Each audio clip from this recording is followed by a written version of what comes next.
Disclaimer: this is part 2 of the podcast. Part 1 is linked in the description if you happen to have another couple hours to spare. I'm just saying kudos to anyone who actually sat through that. What if they want to know instead of You must watching, have a lot of must have a lot of time on your hands. Let's put it this way. It's either that or watching all 10 of those hours. So the PC gaming show. Okay, finally something. This happened Obviously 1 hour after the pre-show ended. It was narrated by Wayne June, who, for those of you who don't know, he's also the narrator to Darkest Dungeon. Huh. They followed a formula for most of the show, which is show a game, interview the dev, repeat. And then sometimes they cut to another correspondent. Oh, they did that, I think, last year, too. Something like that. Also, it seems like this year, there was no desk or interview desk thing. They abandoned the talk show looking part of this. They just had a couple stools on stage where people could sit down if they needed to. Yeah, this was like the one conference I didn't see, so...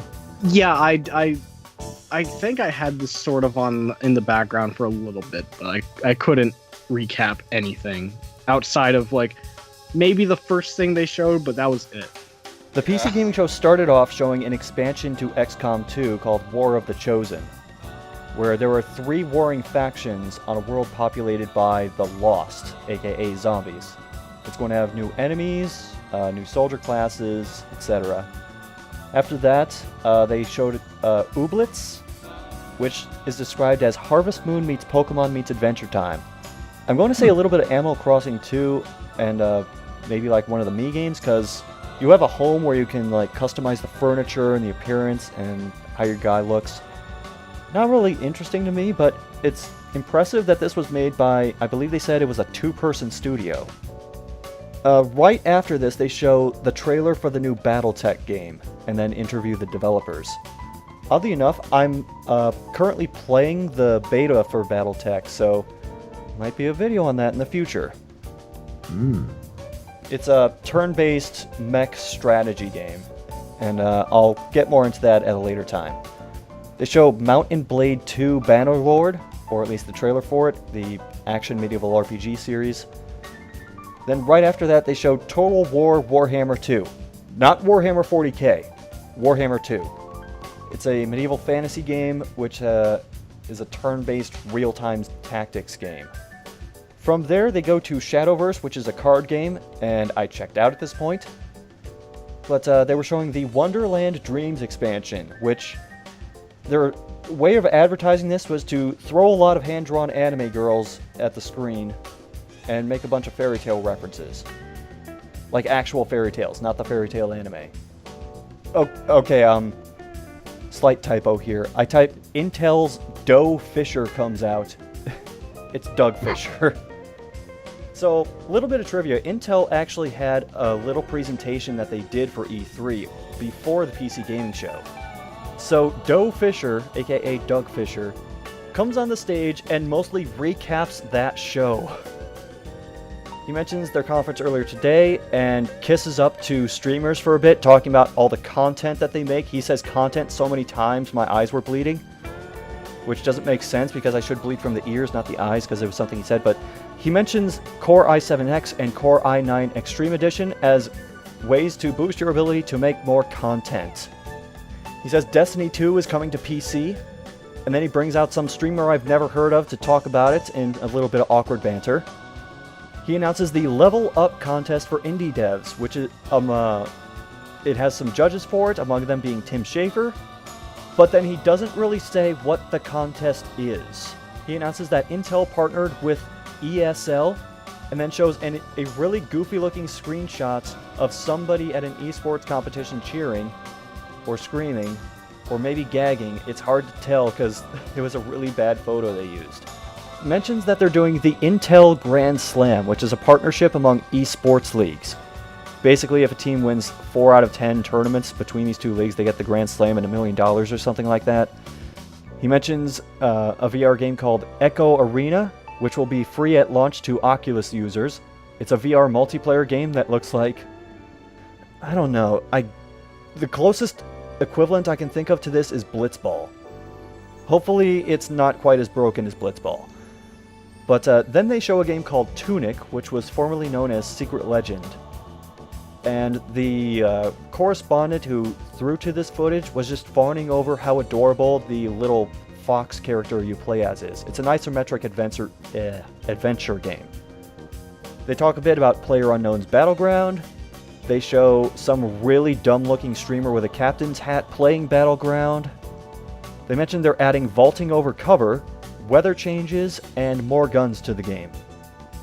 People seemed excited about the vaulting, most of all.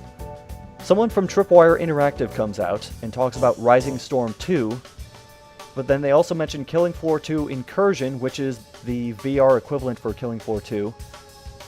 And here they announced the Killing Floor 2 Summer Sideshow event. Now, the original Killing Floor did a bunch of seasonal events, but Killing Floor 2 hadn't really to this point, and they're starting to do it now. So they're going to bring back the circus map, they're going to change out the character skins to be more circus and sideshow themed, and I'll have to start playing Killing Floor 2 again. Yeah. They bring out a Forza Motorsport guy who, as far as I could tell, talked about absolutely nothing. Cars. They bring out a Sea of Thieves guy who talked about being a pirate. And then they brought out a guy to talk about Last Night. Talked about how they were inspired by games like Out of This World and Flashback. And he walks off, and then they show Islands from Bohemia Interactive. It's actually spelled Y-L-A-N-D-S, but the Y stands for Your, so Your Lands. It's supposed to be an open-ended adventure-style game. They showed clips of playing like a pirate-themed game, a survival-themed game, a sort of Indiana Jones La Mulana style game, and then a medieval war game, saying you can make your own kind of story in this game, and that just gave me bad flashbacks to the clip of Conker going, well, we could just make our own game. They do a reveal for a game called Griftlands, which it's an RPG with decent-looking hand-drawn art, and it's a game where, quote, everything is negotiable, unquote. So they show you negotiating to get party members, negotiating to travel through certain areas of the map, negotiating to not get killed. There's still battle in it, though. They did show that. But after this, they showed Lone Echo, which is the companion game to Echo Arena. It's another VR game in space, but it's not an esports game. As such, the Intel guy seemed much less interested in it, so they cut to him again, with a correspondent in front of some guys playing Echo Arena, and it is still impossible to play this game without looking really stupid. There was one guy in the back who, I swear, for a solid 5 seconds he was doing the Mario. And you know what, this actually reminds me of another thing that happened at the Intel presser, because I managed to catch part of it. They showed a person who was playing, I think it was Unspoken, which is another VR game they have. They were standing in front of a green screen while using the VR visor and having the controllers in their hand. And they were showing that the controllers were guns with the green screen in the background. And the person is waving these guns around, and the guns clearly aren't picking up the controllers that well because they're kind of glitching all over the place. And this person is waving them around, laughing to themselves, and firing occasionally. I'm thinking, wow, if this is the future of video games, we are fucked.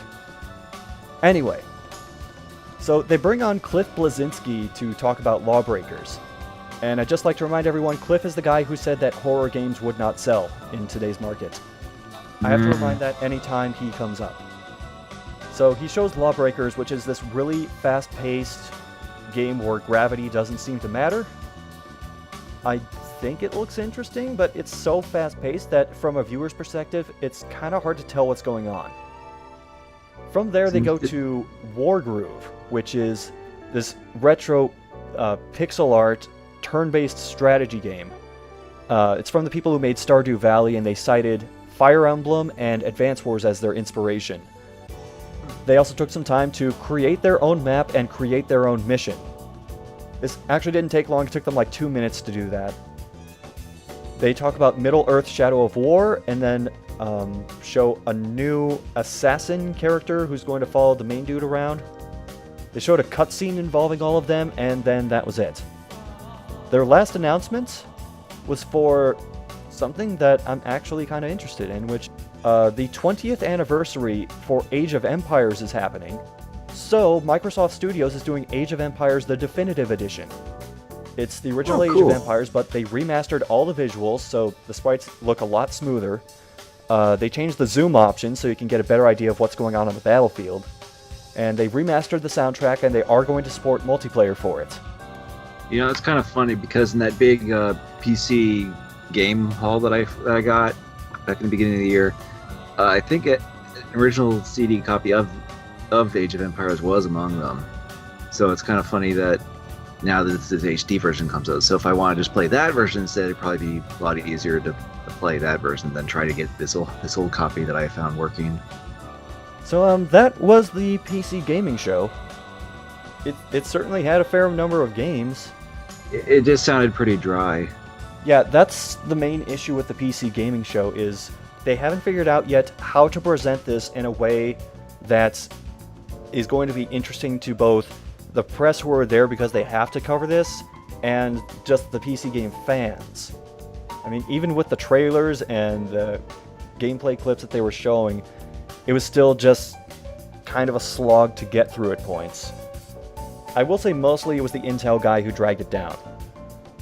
Any other thoughts on the PC gaming show before we move on? I honestly don't have much to add other than what you pretty much summed up, honestly.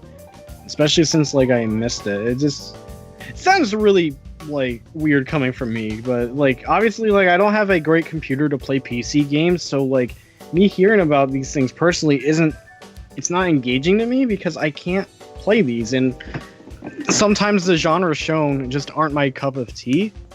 But again, especially with the last few years of PC gaming show, it never made me want to keep watching. And I feel like it also seems like it may have gone on too long. Like the previous years, PC gaming show has gone on like so long that it actually conflicted with other conference starting times, and I don't think that happened this year, right? This year, their conference was actually shorter than Microsoft's. Well, that's good because last year... I feel like there was a most... PC gaming show, one E3, that was like 3 hours? Yeah, one of them did go really long. Yeah. Might have been last year or something. It was either that or... it was just one of those years from, like, previously. I've got nothing else to add to that, at least in my case. It just needs to be more engaging. I agree with you guys. I probably watched like maybe a few minutes of it. I started getting bored, and I really went and laid back down. I was just like, I'm so bored. I need some sleep. Yeah, I was just gonna say the only thing that piqued my interest was the Age of Empires HD. So I don't know if anything else would have been super kept my interest. This is the part where I pretend that I didn't split the sound file after taking a break from that long-ass talk we just did, so talk about Ubisoft. Couldn't we just have put an intermission in? No. Okay, so after the PC gaming show, we got the typical... No, yeah, actually for this year, I shouldn't say typical Ubisoft conference, because some things were different. Number one, constant host from the previous years at Ubisoft, Aisha Tyler, was not hosting this year. There was no set host. It was just Ubisoft people coming out to talk about the games. And I believe he's the head CEO, Yves Guillemot. I'm really butchering that.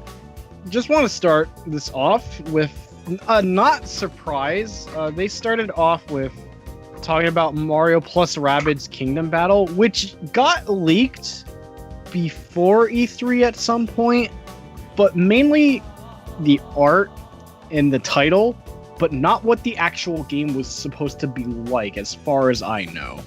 So, to start this conference off, Shigeru Miyamoto reveals himself, walks up on stage with Yves Guillemot, and of course Bill Trinnan's there because, translation and stuff. And Miyamoto has a gun.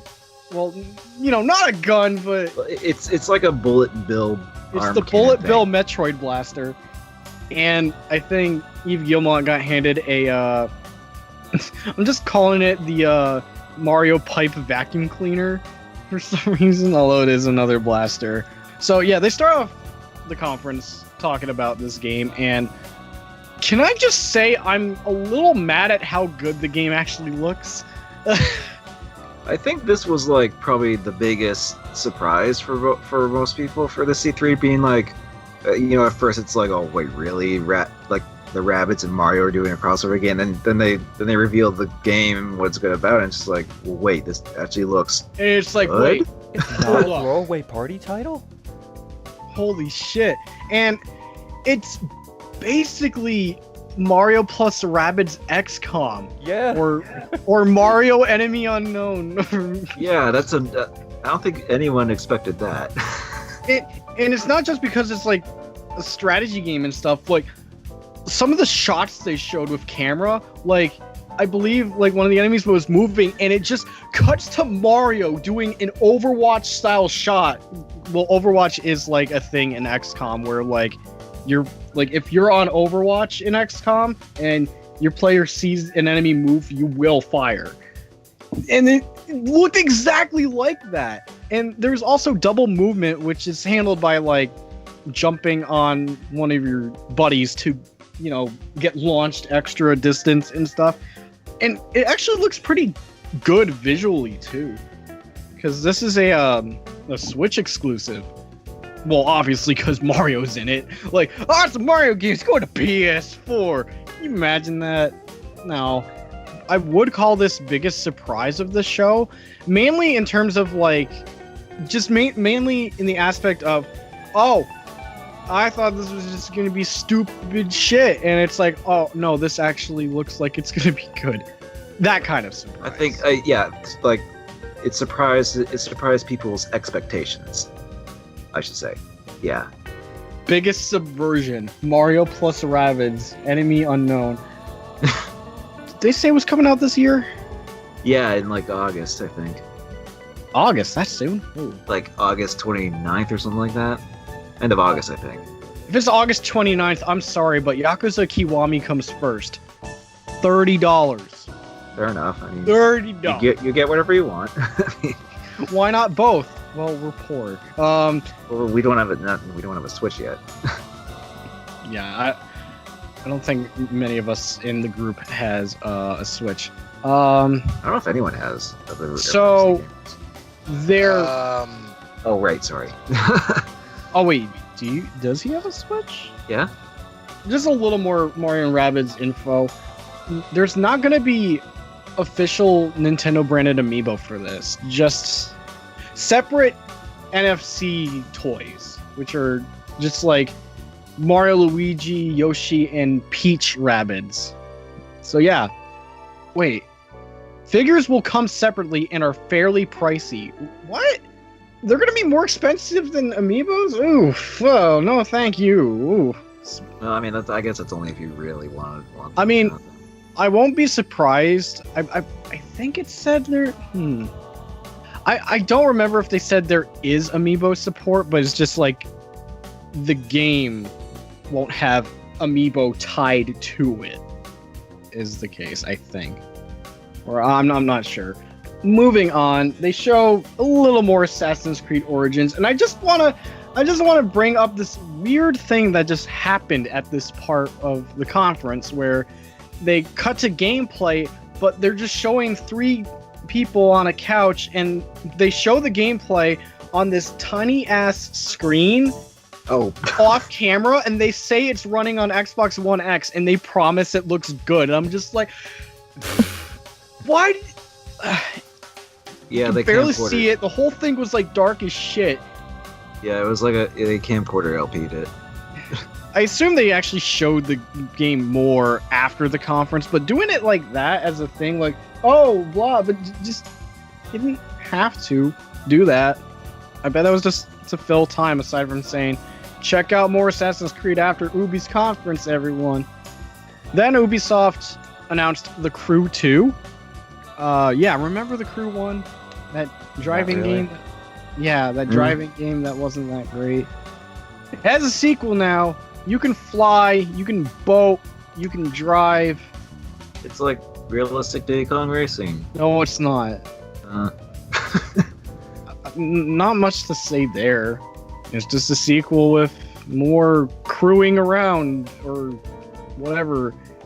Literally nothing to add to that. Now, can I just say, like, the guy who like talked about the game, to me it sounded like he was like doing like, well, I know because he was obviously French, but to me it sounded like he was doing like kind of like a Jacques Cousteau type of documentary about the game, What up, peeps?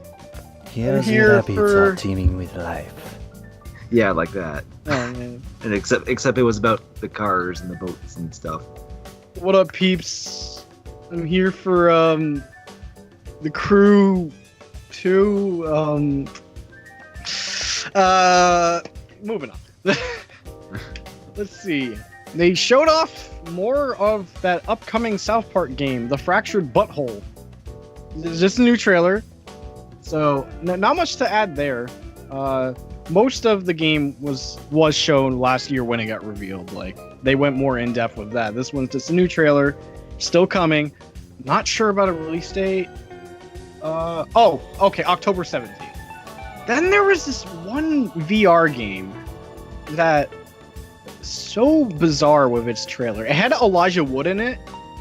Oh yeah. This game's called Transference,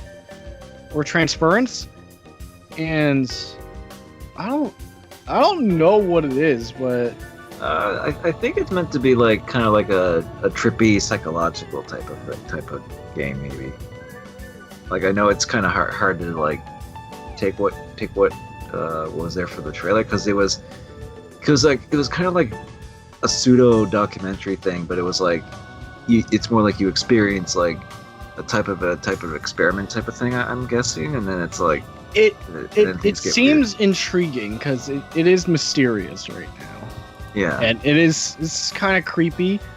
So I guess that's what they were going for. So Yeah. I curious to hear more about it, even though I obviously don't have VR stuff. I at least want to know a little bit more. Then they revealed a brand new game. Remember earlier when I mentioned Evil Within 2 using a cover of an already like known song, I guess, where Evil Within 2 used Duran Duran. Here, this new game uses this. It's a cover of a song by Seal. That song in particular is called Crazy. And when I heard this trailer, I'm like, fuck you, first of all.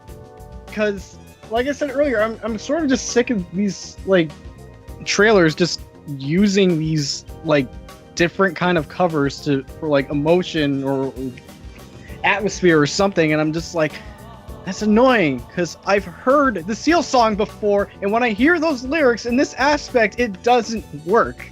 I just hear Seal in my head. Would you rather have scripted sequences with gamer speak? Oh, delete both. Like, literally just delete both. At least with the stupid gamer speak, can make fun of it. Music is just like, So what's this for? This is Skull and Bones. This is a dedicated pirate game. Oh yeah, another pirate game. It's the other one. This one, though, is pretty much the pirate stuff from Assassin's Creed 3 and more or less 4, but it's its own multiplayer thing, strictly with boat battles and all that. So if you like that stuff from Assassin's Creed 4 or even those parts of 3, you'll probably like Skull and Bones, because it's pretty much the same thing. They showed the game off at the conference, and it really is the same. And I believe it has been mentioned in the past, before this game got revealed, that they were working on like a pirate game pretty much like the Black Flag stuff, but obviously separate it from Assassin's Creed so it could be its own thing. And well, here it is. I've got nothing to add to that.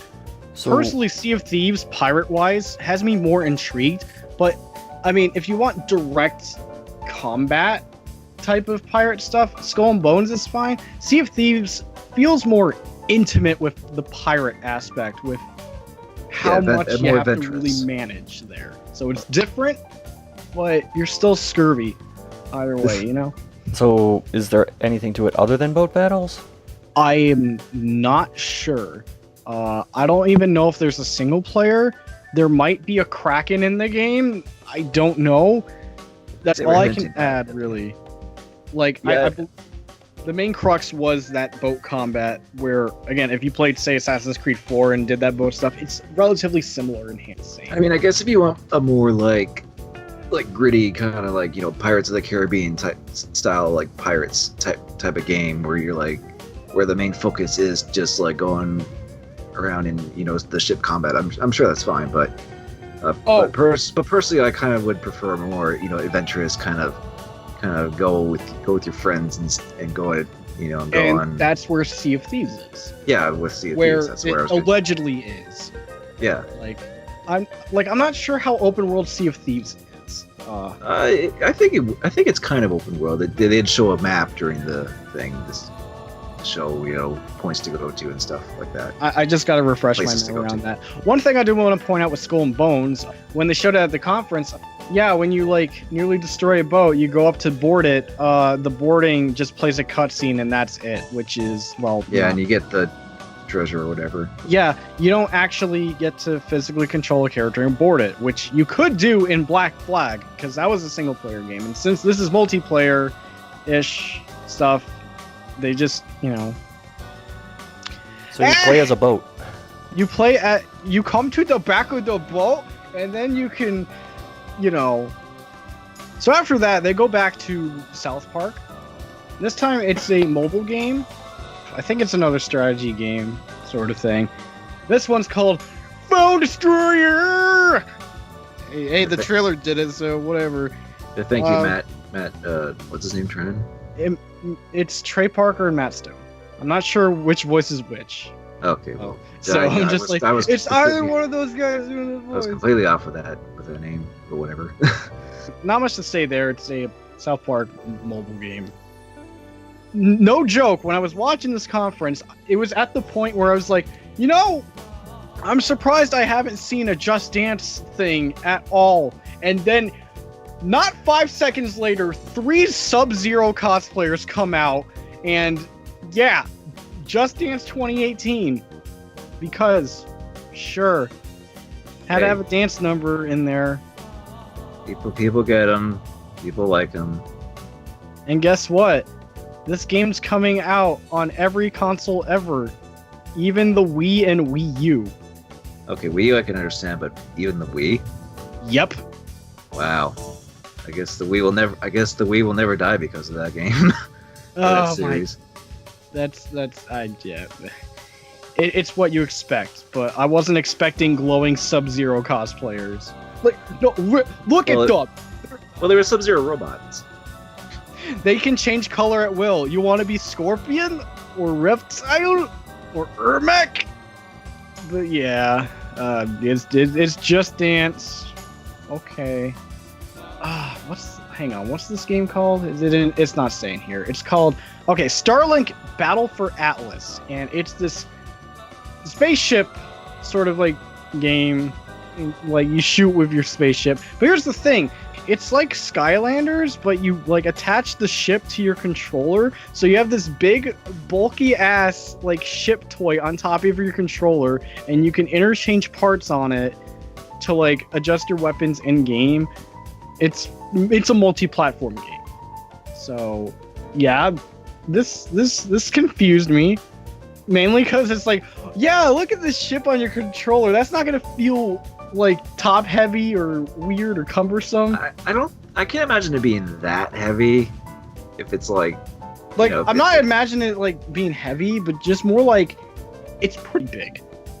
Like it's bigger than like any Skylander or Amiibo figure, and it's just like attached to your controller at all times.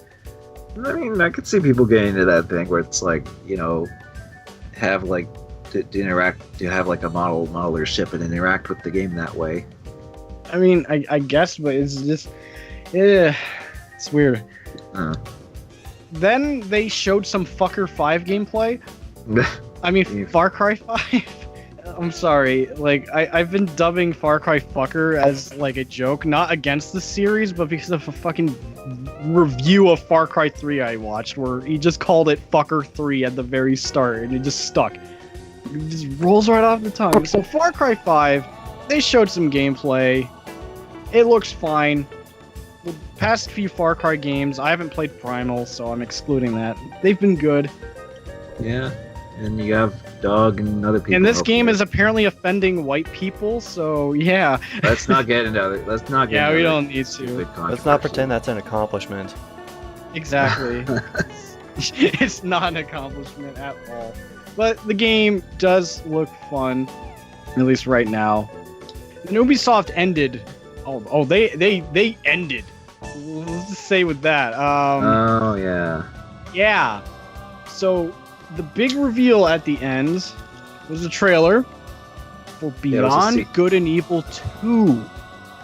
For real this time. It was real enough that they got. Do you pronounce his first name as Michel? Or I imagine, because French. Got out on stage with, like, I think one of the other developers with him, and almost started crying. Well, yeah, I mean, this is something that 15 years? Yeah, it's something he's been working on for a long time, and to finally actually get revealed is something. Like, an actual thing. And I do want to note something about the trailer. Like, I had a good feeling it was Beyond Good and Evil 2 when I saw the pig nose.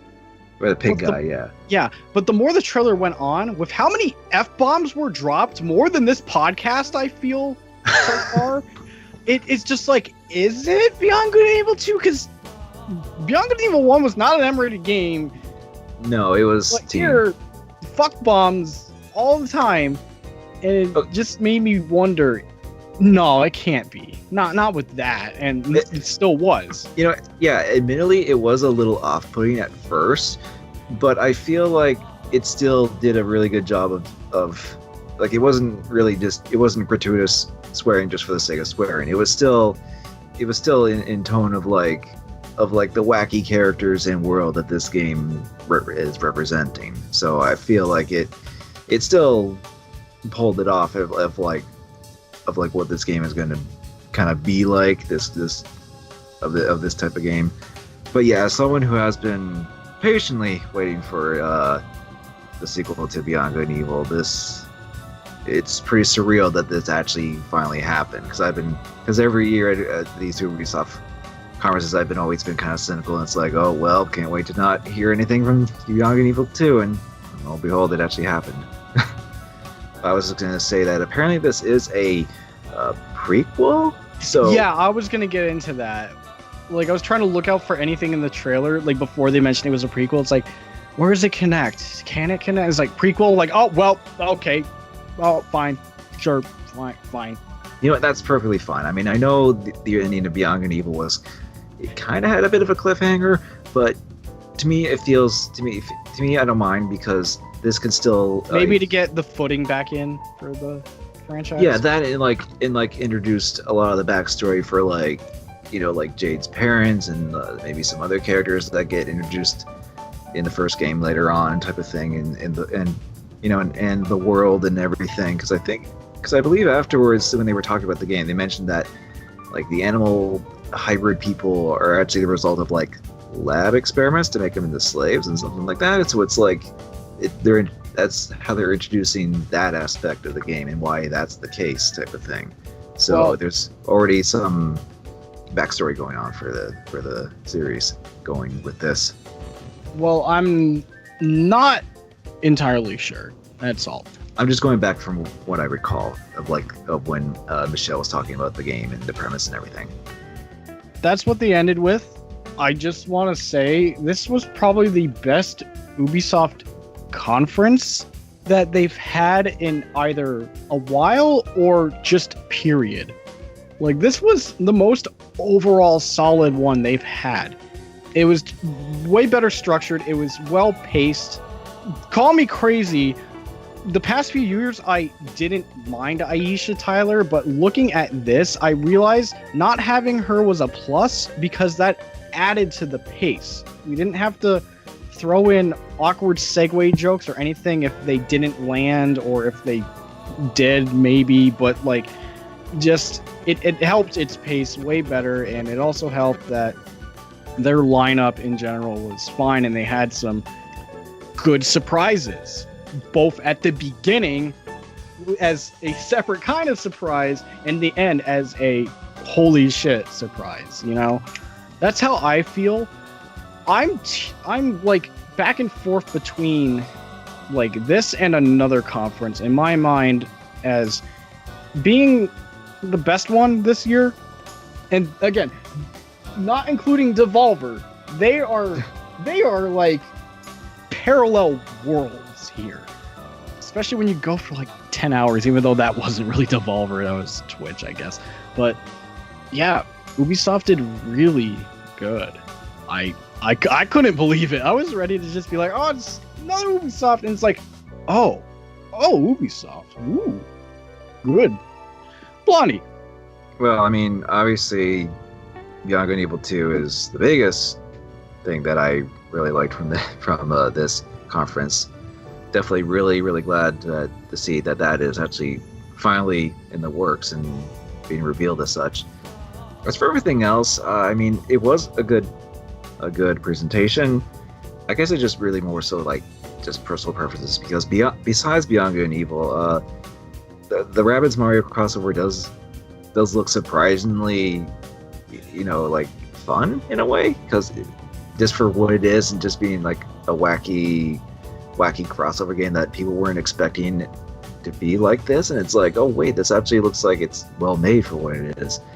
I never played any of the Rabbids games, so who knows? Maybe this could be my first foray into them, even if you're not really into that style of like humor of the Rabbids, and if this still isn't something where you're just like, I don't know, this is too wacky for me or whatever, you have to admit that just in terms of like actually Shigeru Miyamoto coming in and introducing the game and everything, and how this game came to be type of thing with Ubisoft, and the fact that they showed like the creative director in the game coming out of it, you could see him like he was practically like just on the verge of tears of like it was stuff like that made it a very emotional conference, like, and especially with Michel Ancel coming in, and he was practically starting to tear up too of finally being able to reveal this project he's been working on for so long. I think it was also because of like how long like the Beyond Good and Evil like dedicated fans have like stuck with him with that. Oh, believe me, I know.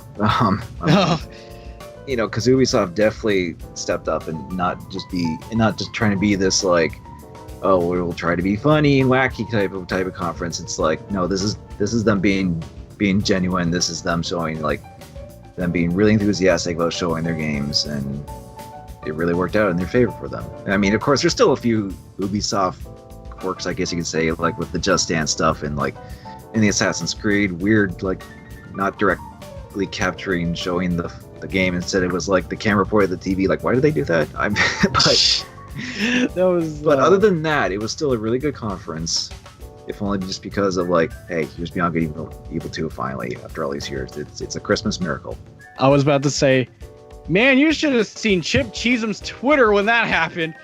Yeah, another dedicated fan losing his mind that this actually happened, you know. So, Oni, how did Ubisoft fare?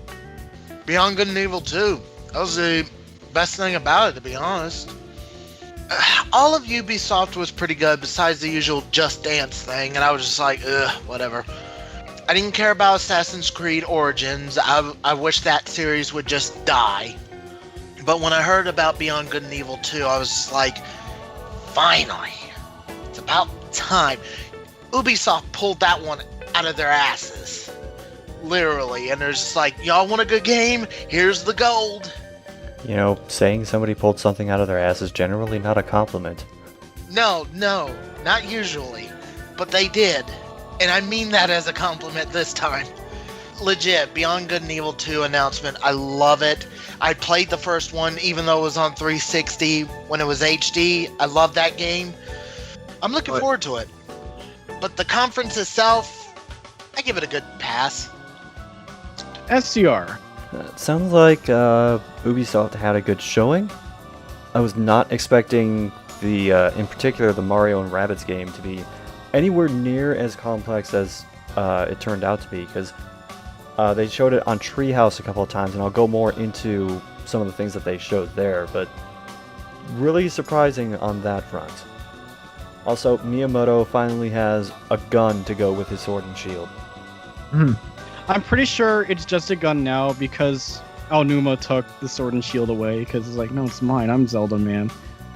So yeah, this was a surprising year for Ubisoft.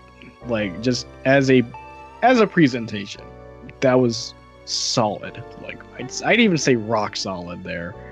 I wonder if they can keep that momentum up for future years, because if they revert back to like the old way of doing it, it's just gonna feel like a downgrade.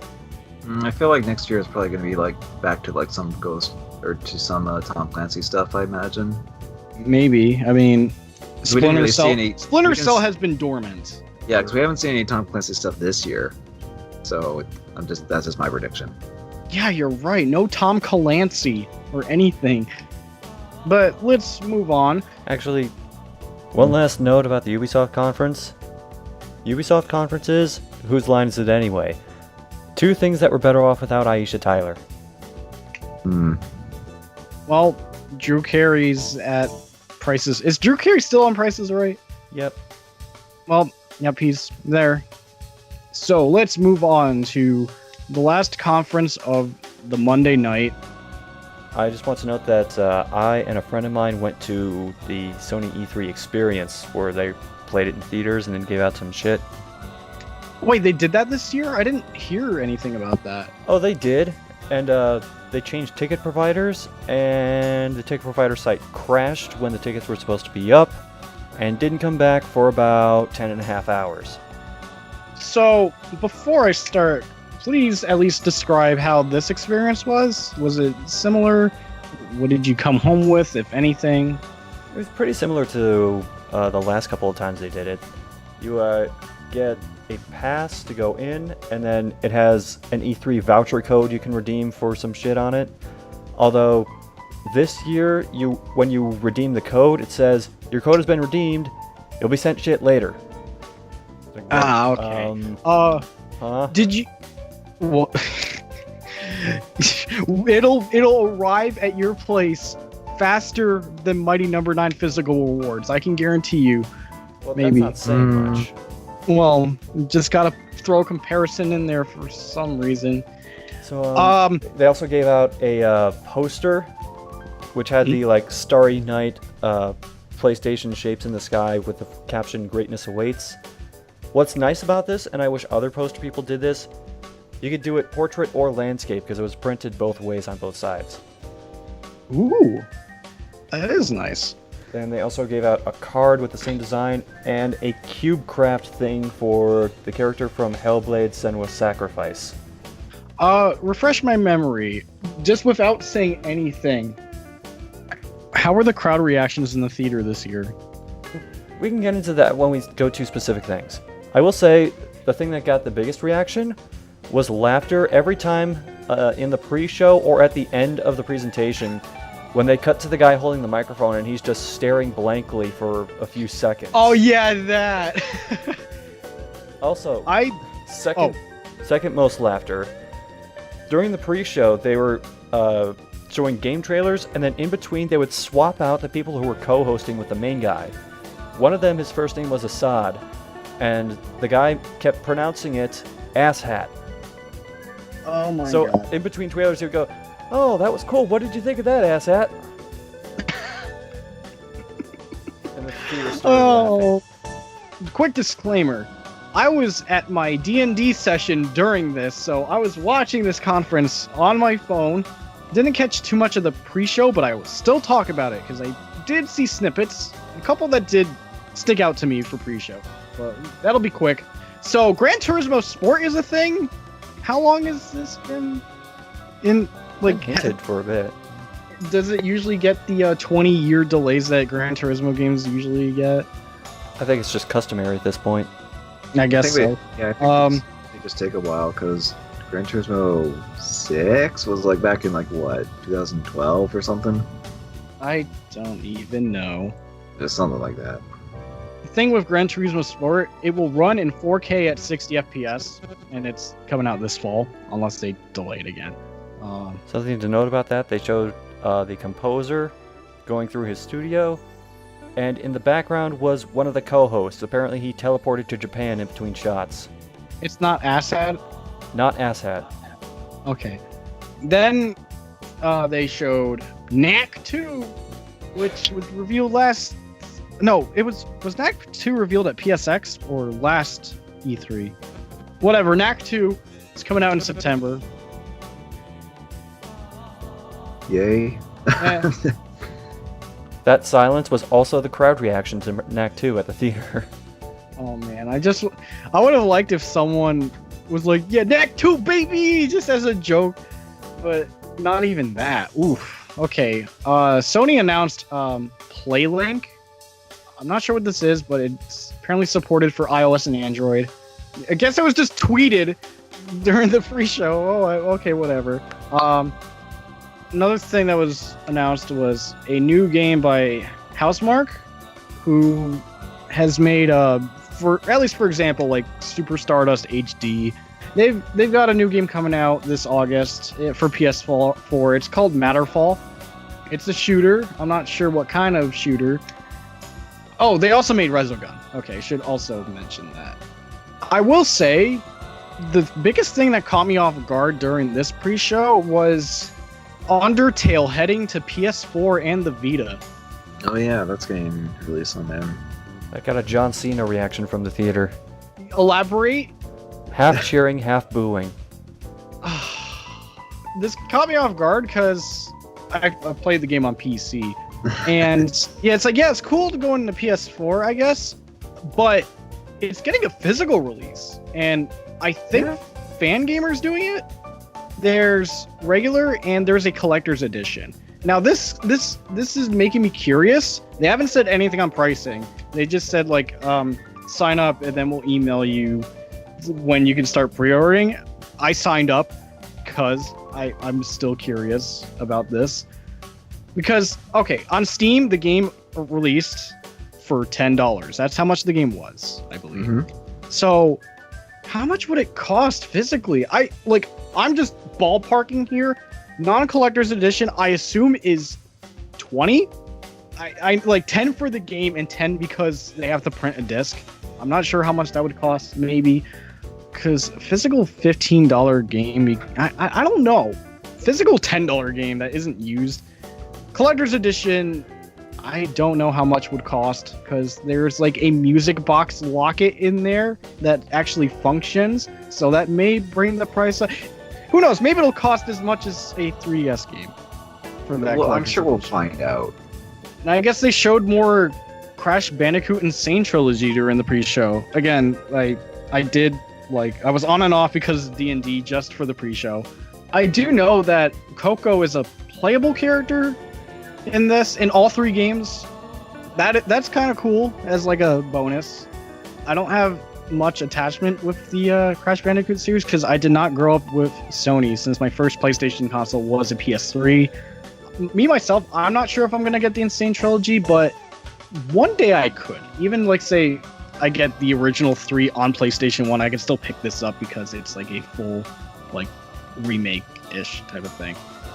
So this was just over an hour.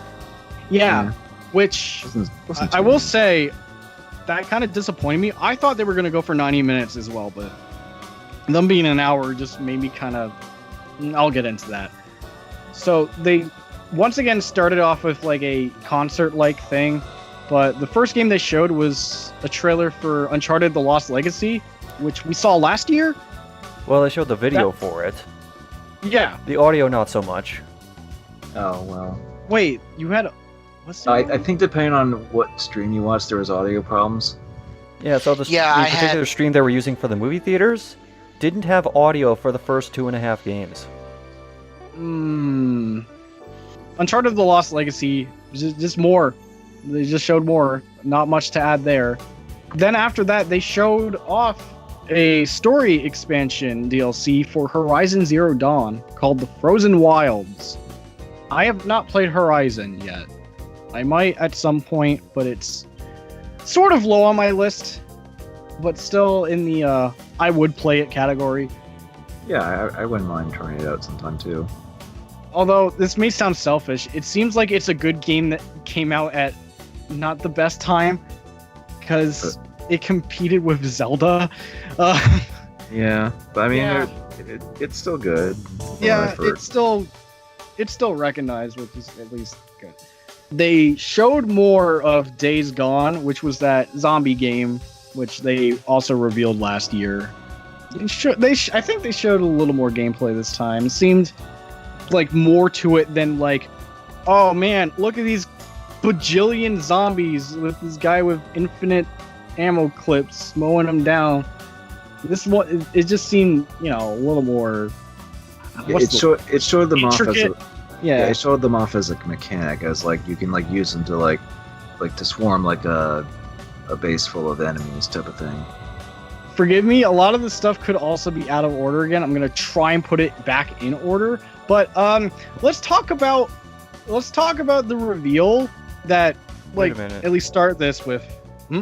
You're not going to mention the people hanging from the ceiling during the Days Gone demonstration? Here's the thing, I don't think I saw that when I was watching. Well, there's a point in I the Days didn't- Gone demo where you walk through this part with a bunch of corpses that are hanging from trees. And then they bring up the lights on the stage and there are these people hanging from the ceiling. And as the guy walks past one of them starts to move, and then one of the guys hanging from the ceiling starts to thrash around. What the fuck? Yeah, I didn't notice this at first, but I did see it afterwards. Apparently, they were doing like a stage show type of thing. It's like they bring in the screen showing the game, and then they have like stuff around the theater to like. Yeah, I it guess, seems just like to, they like- elaborated from like last year, where last year was mainly just like the orchestra people, Yeah. where it's like they got music performers here too, sort of, I guess. But this time we've got hanging men and pyrotechnics. I'm gonna have to watch the Days Gone thing again because Jesus fuck, I actually did not know. I keep hearing stories about the hanging men. I'm like, what hanging men? I don't remember this. When the presenter came out on stage, he even mentioned having to walk under those guys. Oh, wait, wasn't the stage presenter Sean Layden or someone else? Yeah. Yeah. Okay. Sean Layden comes out. He's about to mention the next game and how it has a rabid cult following. And I actually didn't hear this the first time, but like watching back, he did say that. And oh boy, quick story time. During D&D, when I saw the footage and just saw a great sword on this guy's back, I jumped out of my chair and freaked out. I was like, holy shit, Monster Hunter! What the fuck? As soon as the dude with the great sword on his back appeared on screen, there were some people in the theater who were going, oh. Whereas I was just going, just show me the Rathian. You know there's a Rathian somewhere in this track. Show me the Rathian. You got blue balled. It was a Rathalos. Close enough. Good enough. Oh man, I was bewildered when I saw this trailer because I'm just like, holy shit, Monster Hunter on my PS4? What year is this? Don't answer that. Okay. But it looked so good. Should mention, as we learned later, this is a multi-platform game. It is for PS4, Xbox One, and PC. PC is going to have a slightly later release date compared to consoles, early 2018. But, oh man, when the title revealed Monster Hunter World, I'm like, that's what World is? Because a little bit before E3, I saw like a trademark leak for Monster Hunter World, but I assumed that was the name of the Nintendo Switch Monster Hunter. That's not the case. As you can clearly tell now, I'm honestly excited for this. And it's just early 2018. That's great. I'm really curious to see how this will turn out. Yeah, a lot of this just sounds crazy, and this is confirmed to be Monster Hunter 5. They're just not numbering it anymore, I guess. So this is like the next step for like the series, and it's crazy that it got revealed at a U.S. conference, and not like say in Japan. Oh man, we're playing this. We're playing this for the channel because we can actually record it on like 3DSs where we can't record it like at all unless we mod our 3DSs. But you know, then immediately after that, here's a full graphical remake plus other remake stuff of Shadow of the Colossus. How was the audience on this one? Very positive. Was it like, yeah, or... It was mostly, at first, just people gasping, going, oh my god, is it? And then they actually saw, like, the boy running around in that one building, and they're like, oh my god, it is, and people just started clapping. I clapped! Ah! Yeah, that was a really good reveal. Yeah, that was one of the most out of nowhere ones. Like, probably, like maybe almost as much as Beyond Good and Evil 2, sort of. But like, it's just like, in my mind, it's sort of a good thing I did not buy that PS3 collection, because I have the game on PS2. I haven't finished it. I don't think I will. I haven't finished it either, even though I have really enjoyed it. And I wouldn't mind getting Ico for PS2, not the PS3 one. But with this full, like, blown remake, and I have heard that it's also, like, going to have alternate control schemes that are optional, I think. So it's like, it is like a full remake treatment. So now the game's going to look as good as it deserves, I believe. Damn, that's crazy. They're never going to fully graphically remake Ico, because, like, no one likes escort missions. I started playing it a little while ago. It didn't seem that bad. Well, I still need to, own a copy. Last time I played it was at a kiosk when I was a kid. That was it. Well, that was ages ago. But that was a really cool reveal. That's good. Then right after that, we've got Marvel versus Capcom. It's a story trailer because it has a story mode. Everyone already knows that the Capcom characters that aren't Mega Man look not good. This is like beginner poser 3D model stuff. How did the crowd react to this? Mostly indifference. I heard someone go, what the fuck is wrong with Chun-Li's face? And that was about it. Okay, that sounds accurate. And the big thing with their shadow drop was, hey, there's a story demo out today of the conference. And that's it. I have not played it. Go to the PlayStation Store and make it crash. Oni, I want you to chime in for a sec. 30 seconds or less, how was that story demo? You played that, right? I loved it! Why did you love it? I don't know. Well, mostly because I wanted to play as X. That's all I cared about. But it's like, as soon as I got into it, I mean, it felt a little bit rushed, tiny bit. But other than that, it's like back and forth. You were fighting Ultron soldiers. At the end, you did get to face Ultron Sigma. Spoiler alert, you will lose. But you said it felt rushed? You mean like... A little bit. Like, fighting mechanics don't feel refined? No, the fighting mechanics felt refined. I'm talking the story. Oh, okay, because if you said, like, the gameplay felt rushed, I would have been like, uh-oh, this is not going to be good. No, the gameplay was excellent. The story felt rushed, and I'm thinking this might be just the demo, and they may be still fine-tuning it a little bit because it's not really done yet. So I just it's supposed to come out this year. Or maybe they're taking storytelling tips from Project Cross Zone. Either that, or they're trying to be like what NetherRealm's doing. But NetherRealm, as far as I'm concerned, is still doing fighting game stories relatively well with like Mortal Kombat and even Injustice. It's just like there is a budget in there, while also still being fighting games. It's still more of an effort than like than whatever single player was in Marvel's Capcom 3. Like that barely had anything. It was just your standard like fight a bunch of guys, then you fight a boss, and that was it. So at least there's some effort with like cutscenes and all that stuff. Now of course whether or not it'll be as good as people want it to, well, it's up to everyone. But and just briefly, because Sony, I guess, and since Microsoft didn't show it, just some trailer for Call of Duty World War II. that's it. It didn't really look like gameplay for this one, which is weird because like previous years they did show gameplay for Call of Duty for their conferences, but here it's just like trailer, and we'll call it gameplay. You want to know the theater reaction to that? No. Well, okay, fine. Mostly just a couple of groans. Yeah. A lot of people So- started looking at their phones while that was going on. Yeah, it sounds about right. Move on to the dedicated VR segment, because PlayStation has their own VR. So, how about jerking off Pete Hines' dick for Skyrim VR, which they didn't fully show at Bethesda, but they showed it here, and it's just like, well, it's VR Skyrim, right? Sure. Yeah. Moving on, I'll just lump these two together because they're both made by Supermassive Games, the developers for Until Dawn.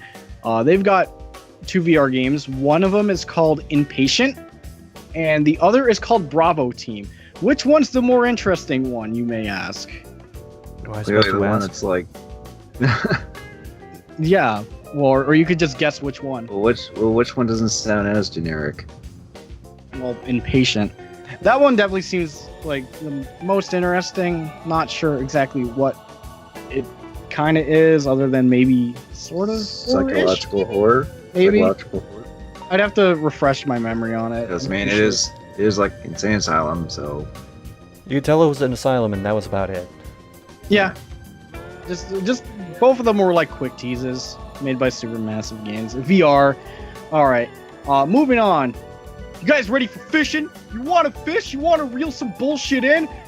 Well, guess what? We're gonna go catch some monsters of the deep with Final Fantasy 15 right here on PlayStation VR. I didn't know Guy Fieri was pitching this. I'm gonna watch him fucking shit right here on Triple E. So yeah, it's a VR fishing game, Final Fantasy 15, because Final Fantasy has to have a billion side things, especially Final Fantasy 15. Dear Sega, I've this is got- what happens when you don't make a Sega bass fishing game for too long. So how soon do people speed run Monster of the Deep at a GDQ? Probably already doing it somehow. Probably. Moving on, there's a sci-fi side-scroller called Star Child. I don't remember this one. Yeah, I don't remember this one too much. It was like sci-fi-ish. It looked like you were like guiding a person along, and then all of a sudden, oh, here's a big robot thing. It was difficult to gauge. Yeah. I believe the last VR thing, like at least on this list I'm seeing here, it's a game called Moss, and you play as a tiny mouse. I think it's more like you guide a little mouse guy around. Because there was a shot where it's like you look in the water and you saw your reflection of like this, like, I don't know what you call it, but it's like a kind of like a, looked like he wore like a matte white mask type of thing. Basically, it's like he's a cute little mouse with a sword, and he's like going a little adventure, and you have to guide him. So it looks Will interesting. Fievel finally go west? Find out. So that was it for the PlayStation VR stuff. Again, since like I don't have PSVR, it's kind of a segment I tuned out on. Yeah, but at least they're like still, supporting it with- Impatient seems like the most interesting. Fuck Skyrim. Also, I wouldn't mind trying fishing just for a little bit. If I could speedrun it, I totally would. But only if it supports the Sega Bass Fishing Dreamcast controller. Because God knows, reeling in with VR hands, PlayStation Move controllers, ooh. Pretty sure that's for the Big Cat Adventure 3 or whatever that is. Destiny 2 just had a story trailer. That's all they really showed outside of PlayStation exclusive stuff, because, just like Destiny 1. Oh, how was the crowd reaction to VR and Destiny 2? Mostly indifference. Okay. I'll just put my bucks, like, right here. I'm still probably going to play Destiny 2. It's still part of the maybe pile. Like, I think Yakuza Kiwami's, like, a week or two before release, and it'd be like, oh, I'm not going to have the money for that. They showed another God of War trailer. That's pretty much it with God of War. A lot of these are just trailers. Well, they showed those stuff during Dad of War, like Yeah, they showed like what combat would be and sort combat, of in some gameplay, story but in elements. trailer form. Yeah, you're still a father, I guess. You're still hungry, I guess. You're still mad, I guess. I like the part where it showed like a Grecian vase that kind of depicted Kratos from like the previous games, so it is kind of like a continuation from those. I'm lost. I'm chronologically confused. And basically, he's like in a different like area where the gods of this area are just like, oh, you ain't welcome here, God killer. You ain't shit, Kratos. So, I'm interested still, and this seems to be coming along good nicely. So, We've got another trailer for David Cage's next game, Detroit Become Human. It showed an entirely different character and scenario from last year, where it's like, oh, you gotta lead this android revolution instead of, hi Daniel, I'm gonna convince you, since I, an android, and you, an android, I'm gonna convince you not to murder this girl and free this hostage situation.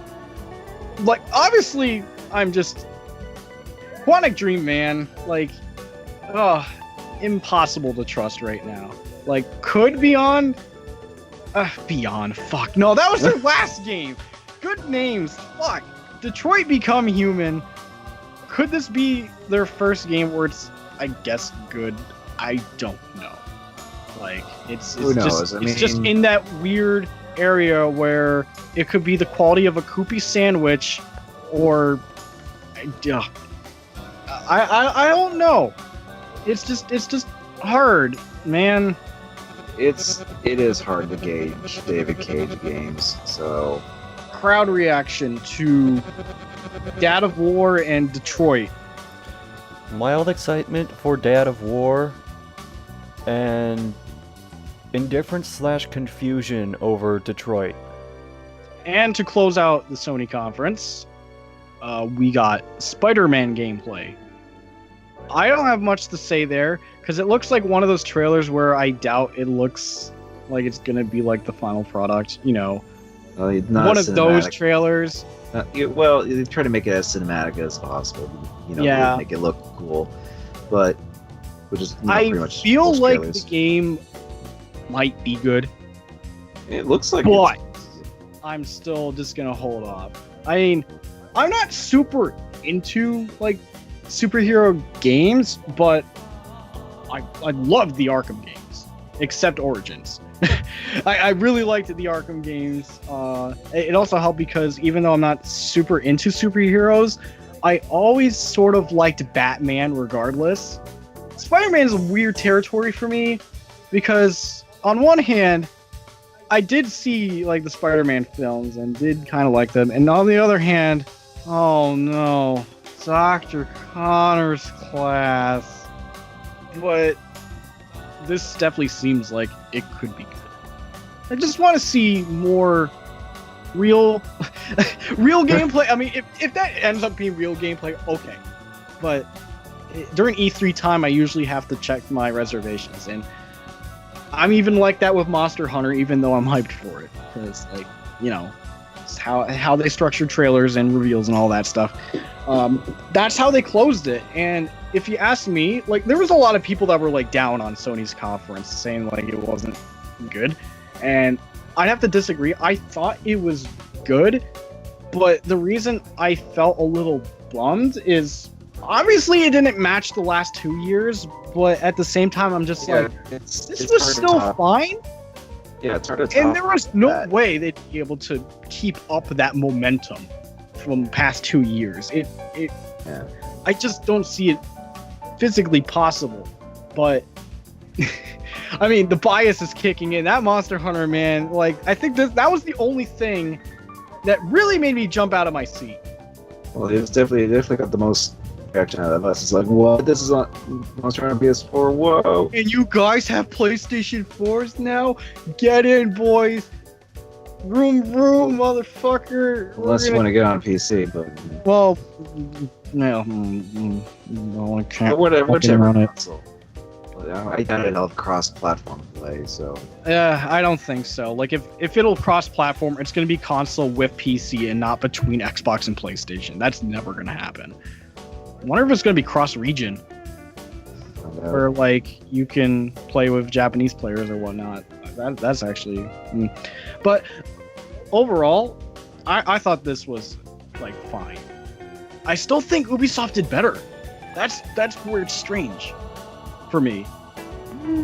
And I think part of that is like, yeah, Bethesda had this problem, but they were also had a short fucking conference. But like, I really wonder if they really needed a stage for this, because Shawn Layden only came out a couple of times and no one else. They just used the stage for just flash and no substance, like hanging men, pyrotechnics, music. It wasn't really needed this year. Last year, it seemed better because they had more like heavy hitters, like ready to go. Not so much this year. Surprises still here, but just not ones that like, having Kojima fucking walk out on stage, nothing like that. No Death Stranding, nothing like that. So that's where I'm coming from. That's how I feel. I still think they did a fine job, but they kind of put themselves in a corner where like there was no way they could top the past 2 years. It's just rough, but yeah. Thank you for that Monster Hunter reveal, though. That made a good D&D night. Blondie, did Monster Hunter make your night? Well, it was definitely a cool reveal. To be like, oh, okay, cool. Now we have PS4. Now we have Monster Hunter that I could get on PS4. Shadow Classes was also another cool reveal. I was just like, what? When that happened, it's like, oh, that's neat. Everything, and I look forward to. I still look forward to God of War, the Uncharted standalone expansion thing. I'll probably almost let me get back because I like Uncharted. Everything else seemed okay for what it was. Spider-Man looked cool. But it was a fine conference, even if it didn't seem like it's just hard to top, like, the last year, especially with Sony. So yeah, I mean, it was fine. Yeah. Oni, video games, Sony. Monster Hunter, I'm actually looking forward to, and I'm not a huge fan of that series. Usually. Don't you actually play with us, or? I played with y'all when I had the Wii U and a rental of Monster Hunter 3 Ultimate. Detroit, I need a little more. I need some gameplay before I give a definite answer. I think you can find gameplay. I'm pretty sure they had it playable at E3, so you should be able to find footage somewhere. I'll look. Spider-Man, it has to be 2018 because that just throws me. Some people had said, oh shit, it's Miles Morales as Spider-Man. I'm just going, no, that's Peter. Miles is just at the end for some reason. It was like me. It was like a thing they showed at the end. It's like, oh, here's the other Spider-Man or whatever. So that's probably so I imagine the story's gonna involve both of them. Yeah. So. Besides that, I think the PlayStation conference, I have to agree with Unreal on this. Even though it was good, it wasn't as good as the last few years. Heck, when Microsoft did a little better than you, that says scary thoughts. I would have said scary thoughts that Ubisoft did better than anyone. Well, they did good too, but it was just like somewhere around there. I mean, I don't know if there's really a definite winner so far with this E3. Like, I feel like a lot of it is like personal preference in what games you're into, because I think all of them had something that they could offer to everyone. But that's just me thinking out loud about that. Like, I'm trying to, like, even though at least for me, sometimes my personal preference gets in, I try to, like, think of it as a bigger whole, like how things were presented, how that too, like how everything was done. I'm trying to score it on that, but of course personal preference will sneak in. No going against that. SDR. Sony experience. Well, the experience was sitting in a theater, but overall I thought Sony's conference was fine. Mm-hmm. I mean, they really couldn't top what they were doing before, so they just had to return to business as usual. And they still did have some significant announcements, like Monster Hunter World and the Shadow of the Colossus. And it was nice to actually see a little more gameplay of what's it called? Days Gone. Mhm. Even though sometimes I'm looking at the things the guy is doing and going, how in the fuck does that work? Like maybe the part where he sees his base full of guys and the zombie things, which somehow do not notice him at all, either when he walks right past them, well, sneaks right past them, or when he blows the gate and they all just immediately go past him to the base. I think they're just. I just wonder if it's more line of sight, and since you were hiding, they noticed men where you weren't and just flooded in. I guess. I think they're more like. From the But vantage point if the he was story at, mentions like, oh, they can smell you, then that's bullshit. from the vantage point he was at, though, the things wouldn't have seen the base either. So that would mean they're just Wasn't there a instinctively guy running toward outside? the explosion. I don't know. It seemed like they were sound based, so I think them just running over to that one area was enough to have the people freak out and start shooting at them, which then have the zombies drew towards them, type of thing. Well, we'll still have to see. I'm not expecting this to be she breathed through her skin bad, but What? Oh, fuck, where's that from? Metal Gear Solid. Oh, I The forgot. what? Quiet. Oh, right. I forgot about that. Okay. I think that they're riding the tides of expectations, and that this conference was perfectly fine. And for their next conference, expectations are going to be a little more in check, and people aren't going to expect things that are really beyond their scope. I think that's my small personal problem I have with people that were like saying the conference sucked. I don't like. It's not like I don't want to say like, oh no, you're wrong, but it's more like I'm trying to think with their mindset what their expectations were. Shining Force. No, you can't even think that, or else your brain gets banned. Now we banned the podcast because you mentioned it. Awesome, great. The channel's gone. Thanks for watching. Great. Like you said, like previous years just kind of blew people away. Since you're eventually gonna run out of steam, it's like no, we gotta just maintain a constant flow of stuff instead of like having dramatic spikes of like surprises. That isn't to say PSX might not have surprises, because like, what if Resident Evil 2 remake shows up there? Or if it's even ready to be shown. yeah, and then they didn't show Last of Us 2 at E3, so it might show up there. I don't think Last of Us 2 is ready to be shown. Like they had that trailer. I don't think we're gonna see it for like another year. Yeah, that too. It's probably like it is probably just something where it wasn't ready to be shown yet. I mean, that's one of the things I imagine people were a bit disappointed to not see at Sony, but it's just like, well, what can you do if it's not ready? Well, funny you say that. Moving on to Nintendo.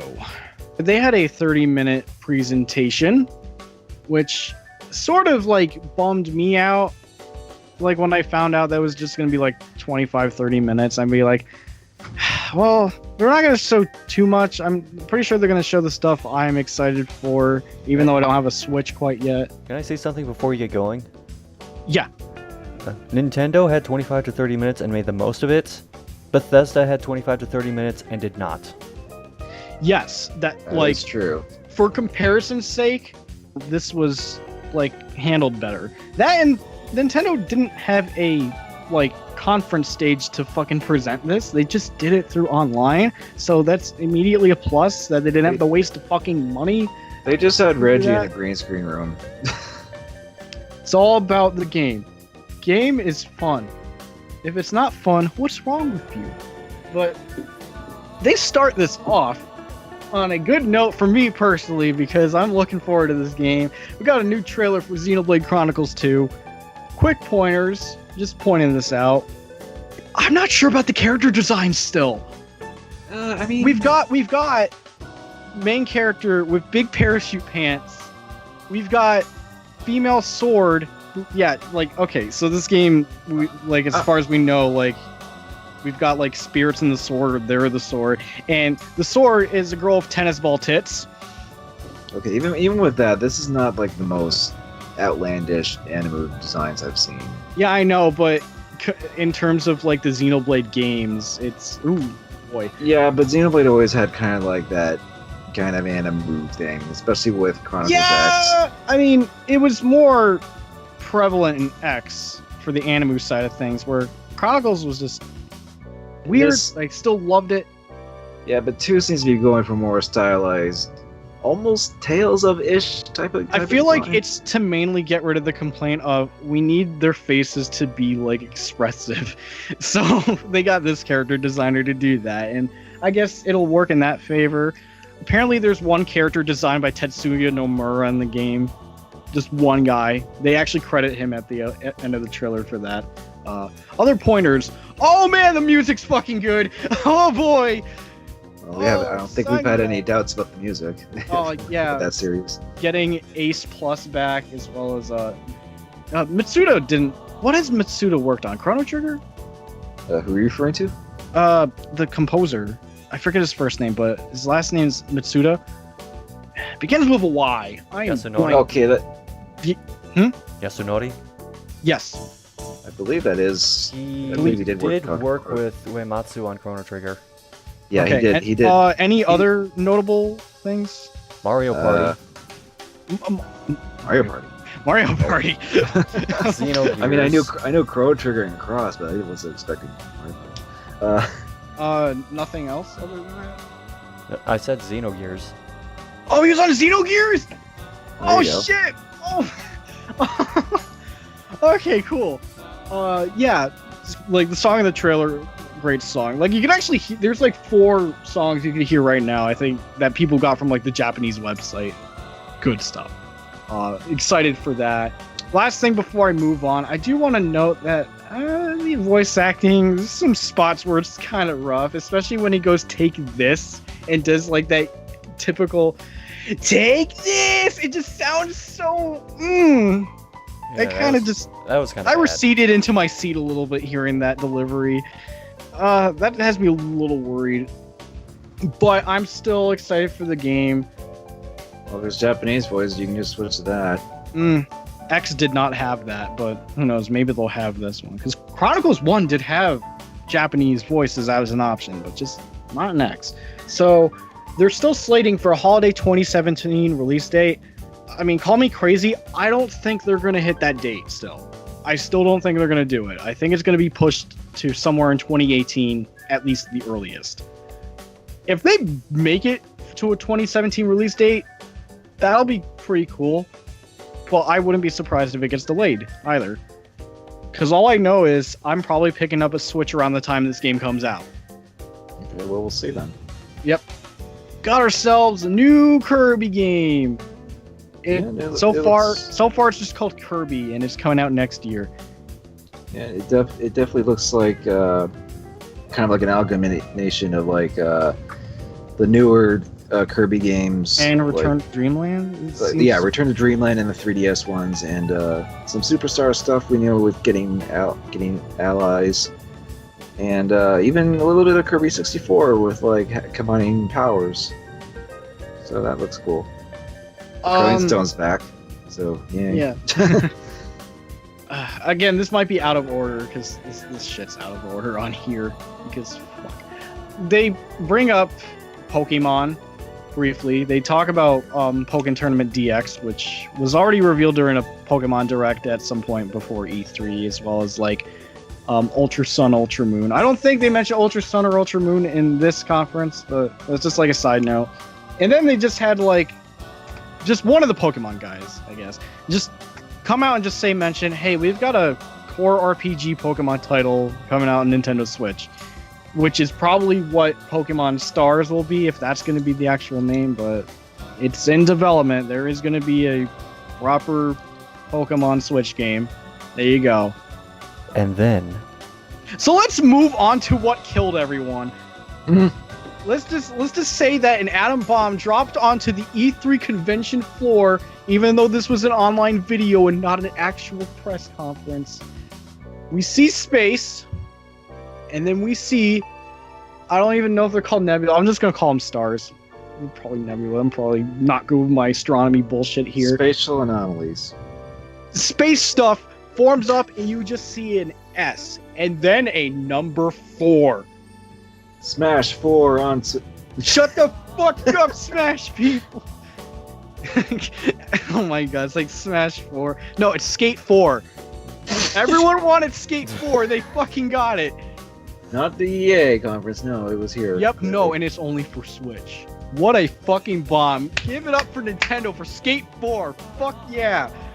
But for real. Slowly revealed, along with, and if you recognize the music, you will know this answer immediately. You hear the main theme to Metroid Prime, and it's Metroid Prime 4 with the most Kingdom Hearts 3 thing ever, where it just says now in development for Nintendo Switch. That's it. Just a logo, the reveal of it being Metroid Prime 4, and saying, yeah, we're working on it. That was it. It's been a while since I've seen people flip out this much over just a graphic. Well, it's a big deal, especially to Metroid fans. It was a big deal to me. You said you went full Huber. Can you elaborate on this? Is this Shenmue 3 Huber? Because Shenmue 3 Huber, yes. I never would have... Call me crazy. I didn't think you were that into Metroid. I love Metroid. Would you go full Huber if the Seiken Densetsu collection got localized here? Of course. Okay, alright, just gotta keep that in check. Oni, you were about to say something. Yes. I was on Twitter when this was going out. Somebody had retweeted something that said that a user had said, if Metroid Prime 4 is announced, I will buy everyone who retweets this a new Switch. I saw one where it's like, I will buy everyone a pizza who retweets this, and it's like, the 1 year I make the joke, and they actually announced it. Yeah, the guy, as soon as it was announced, he went, God damn it! It's a good thing I didn't make that kind of joke with Beyond Good and Evil 2. We pop in the biggest bottles when Metroid Prime 4 gets released. That reminds me, I had my own E3 bingo card for this, but it was YOLO Gem Bingo, where you win by just getting one space. It has a bunch of really unrealistic prospects on it. I won by getting the Nintendo Respects Metroid for one space. Did you make this on your own, or? Yes. Okay, you called it the YOLO Gem Bingo? Yeah, because in Dive Kick, if you have the YOLO Gem, you lose in one round. Yeah, I know. That's why, I'm just I love you for just bringing out Dive Kick YOLO Gem. I will talk briefly about Metroid Prime 4 at the end of this Nintendo 30-minute discussion, alright? Because I've got input on that, but I want to save that for a minute. Okay. They show a new trailer for Fire Emblem Warriors. They don't show gameplay here. Just a story trailer. So there's that. And there are going to be older Fire Emblem characters in it too. Yeah. Pretty sure Ike's not going to be in the game. Because I think it was one of those things where it's like, if it had a lot of characters in the game, be a lot of sword users or something like that. And then I'm like, oh, they're probably just going to do DLC and completely neglect that train of thought. Because there was quite a bit of DLC for Hyrule Warriors. I would not be surprised they start adding more Fire Emblem characters in through that method. Again, this is out of order. They talk about Breath of the Wild DLC. They have Onuma come out. He gets the Master Sword out and stabs a guy on the ground off screen. You can't see it. So, briefly details what's in the expansion pass. We got Pack 1, which is whatever the fuck the name was. It was like Master Trials or something. Yeah, it was like some kind of trial thing. Yeah, the Master's Trials. Yeah. And then there was a teaser for the second pack, which is called the Champions Ballad, where it just shows the 4 champions, and then at the end just Zelda with them. We have no idea what it's supposed to be, but it seems like it could be where you play as each of them. We don't know much. Either that, or you played events before the Calamity. Yeah, and it probably could And you involve like playing as them during that play, time. or you play as Link during that time with them, type of thing. Maybe that's my guess. Right now, it's in mystery. Quick note: you cannot purchase these separately. You have to get the pass, which is $20. I mean, that's I pretty didn't much feel what too much about this. I'm curious about what the Champions Ballot is, but it's just not much right now. Sure, I'll find out. Masters Trials is coming out June 30th, which is like later this month, and the Champions Ballot is slated for holiday 2017. Oh, right after Prime 4, they showed a new Yoshi game. Like right after that, it's just like Prime 4. Oh, here's Yoshi. So far, the title's only called Yoshi. Just like with Kirby. It looks like Woolly World. Woolly World, Like graphically wise, not like gameplay. The gameplay definitely seems different, but I'm just talking from a visual style standpoint. It's sort of in that direction. Quickly going back to Zelda, they also announced more Breath of the Wild amiibo specifically for the 4 champions, where Urbosa has a stick up her ass while everyone else is fine. No, really, like the stand's just going right up her. Okay, cool, Nintendo. You gotta have steady stands. I get it. They briefly show Mario and Rabbids here again, but because most of it was shown at like Ubisoft, so they just briefly showed it here just to say, yeah, Mario Rabbids, yeah, Switch, cool. And they also showed Rocket League for Switch, which was actually shown in a small montage right at the start of the conference. It was just like, oh, here's gameplay of ARMS, and then it's like, oh, here's gameplay of Rocket League. What? Rocket League on Switch? So yeah, you can have Rocket League on Switch. And I'm pretty sure, Yeah, and it's cross-platform. yeah, just not with Sony. Never with Sony. Like cross-platform with literally everyone else in that.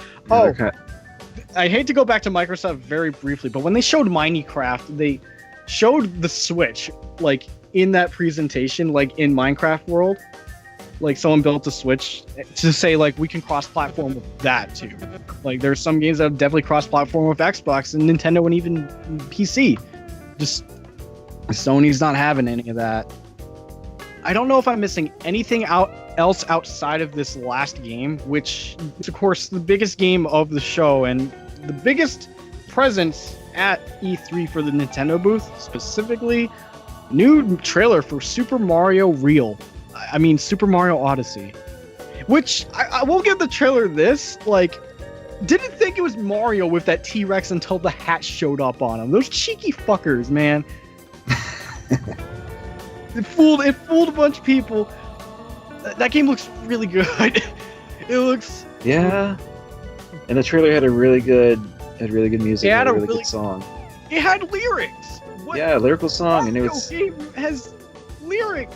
and it's a catchy jazzy song. Nintendo really loves jazz. That's what they've been doing with Mario lately, and it works.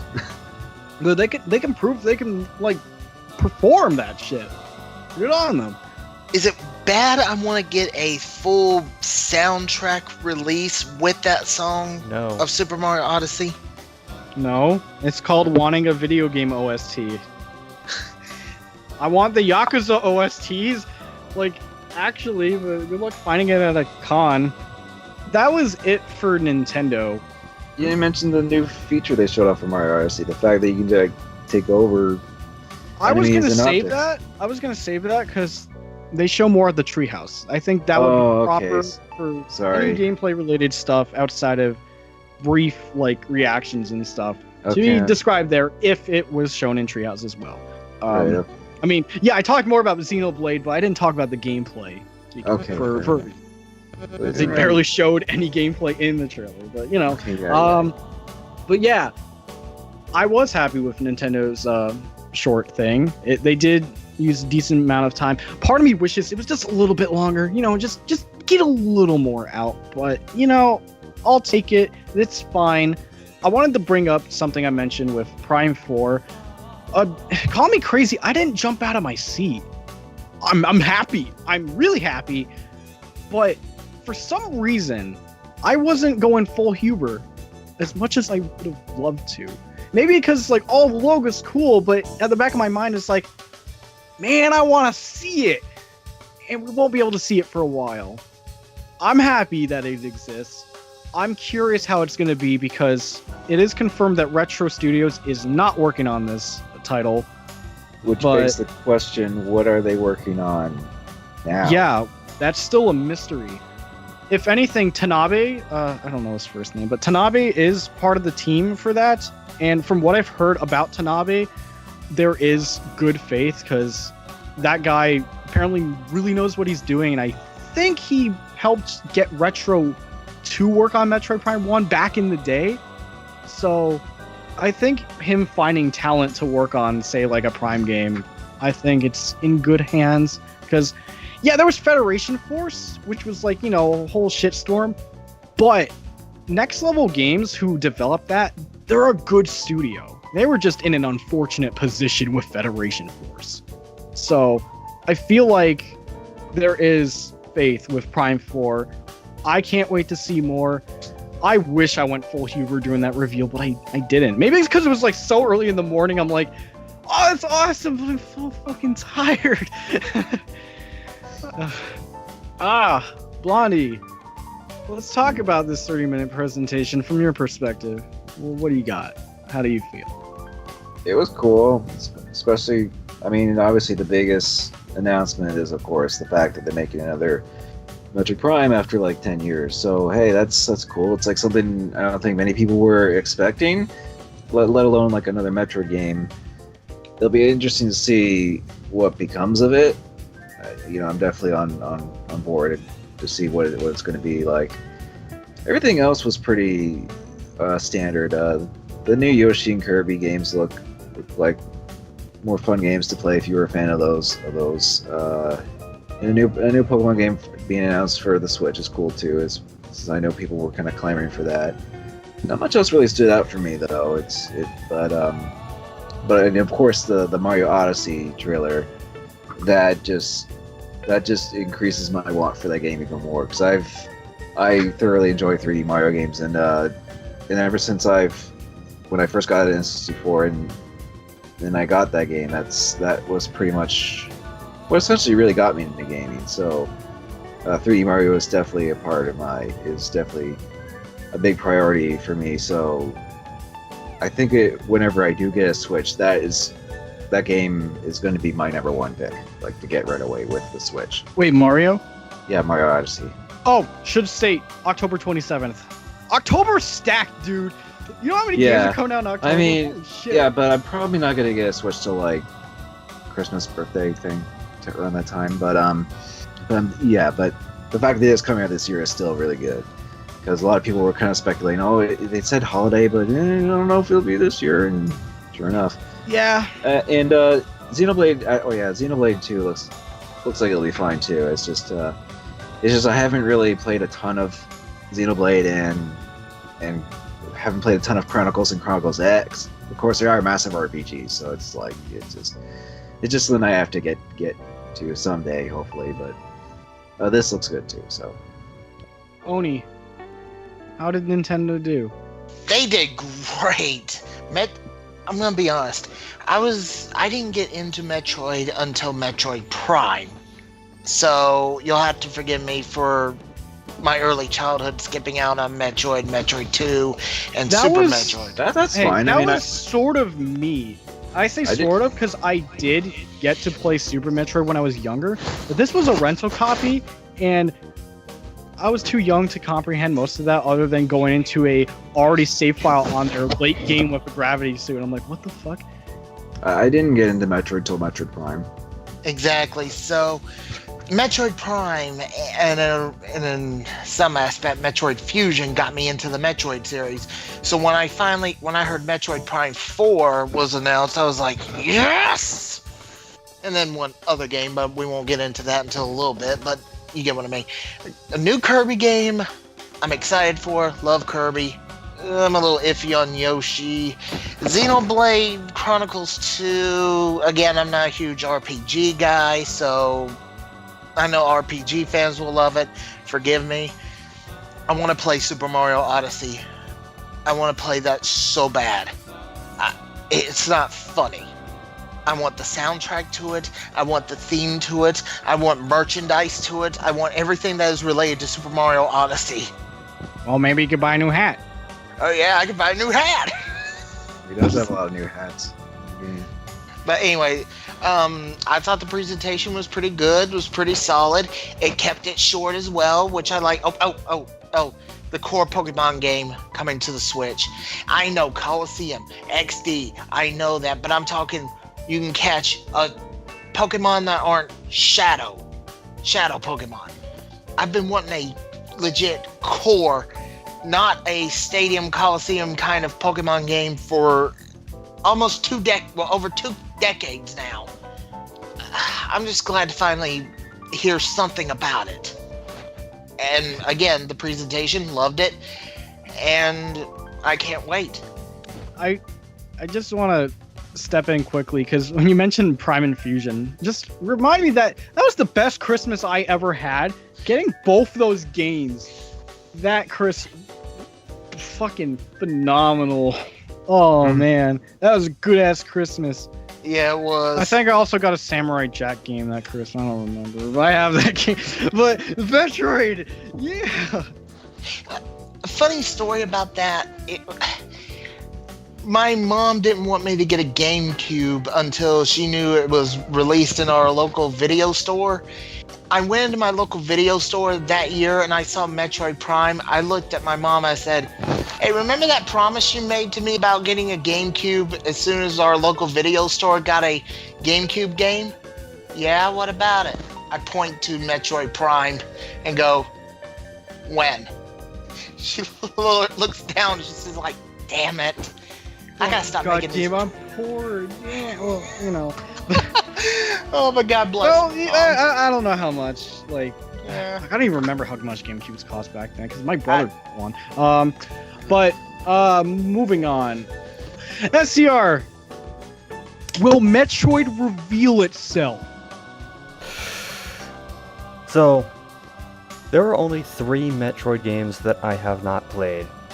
Hunters, Pinball, and Fusion. And I'm working to fix that. Because you said you didn't know like how invested in Metroid I was. That's how invested. Not to make me sound like the old man of the group, but I am, but Metroid was one of the first NES games I ever played. Huh. Right on. So all that being said, this was a really good conference. Well, presentation. Yeah. God, I hate switching between those 2 terms. Yeah, especially ever since, like, you know, they've stopped doing, like, press conferences. They've just been sticking with this format. But it was a pretty solid lineup the whole way through. Even though I'm not that into the Warriors games, Fire Emblem Warriors is still looking pretty good. Like, for what it is. Yeah. Kirby, I'm not a huge fan of it, but the games are usually fun. So it's good to see that coming along. Good to see that they're still trying to figure out what the fuck to do with Yoshi.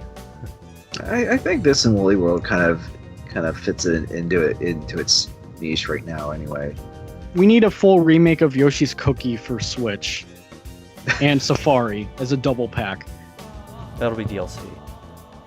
Which, speaking of, I'm actually glad to see that they're adding stuff onto Breath of the Wild, even if I'm not sure about the price point necessarily. It's nice to see that they're putting more stuff into the game, which was already pretty damn huge to begin with. I recently actually did beat it, so if I ever go back to it, it probably will be for the DLC. God, and Xenoblade Chronicles 2, I'm cautious about some things involving that game. Although, not to spoil things, but I did see some footage of it in the Treehouse, and they explained a little more about what they're doing with it. So cautiously optimistic about that. Super Mario Odyssey, I'm on, but that's just because I've never been too into Mario to begin with. The last Mario game I got, well, okay, I got Super Luigi U, but that was to spite Mario. So before that, the last Mario game that I got was, like regular Mario game, not like Mario Kart or something like that. I think it was Mario 64. So far, what I've seen of Odyssey does look promising, and I might have to give it a shot later, I don't know. I've actually been meaning to get 3D World, and I just never got around to it. Well, that one is good if you ever want to try it or get into it. But yeah, Nintendo just barely beat out Devolver Digital. Do we even have to compare anything to Devolver Digital? Yes. There will be an award for Devolver Digital's presentation, which just says Best Blank of E3. It will never fill in what that blank is. So I'm going to go ahead and lead us into what happened right after their presentation, which is they started doing the Nintendo Treehouse stream. Now, something I want to know about this, every time they cut away to change out the people, change out the game they were playing, they kept showing shots of the E3 show floor, specifically where they were playing Mario Odyssey. Now, at the time that their Treehouse thing started, the E3 show floor wasn't open yet. As such, it was just like E3 staffers milling around in there. And you could see a couple of them playing the game, and I'm like, you bastards. So then, more stuff happens, they would cut away again, and then you'd see not just E3 staffers, but Nintendo staffers taking their positions, getting ready for the wave of humanity that was coming in. Including some staffers who were actually dressed like townspeople from the game, which I thought was kind of cool. And then, by the time they cut back there again, it was just people in every square inch of space you could possibly stand in that section. It was just nuts. Yeah, definitely, for a game like that. I should say, like, man, all E3, like, not just Nintendo, since it's open in the public, oh man, so many lines. It was absurd. And of course, the Nintendo stuff didn't help. Yeah, naturally. And that really ended up messing up some of the press, unless you had, like, appointments and stuff. So, having the press to, like, go play the games, talk about them, it's really hard. Next to impossible in Well, that's some why you cases. have the closed door things, too. Yeah, but not everyone did that, or was able to, you know? It's just...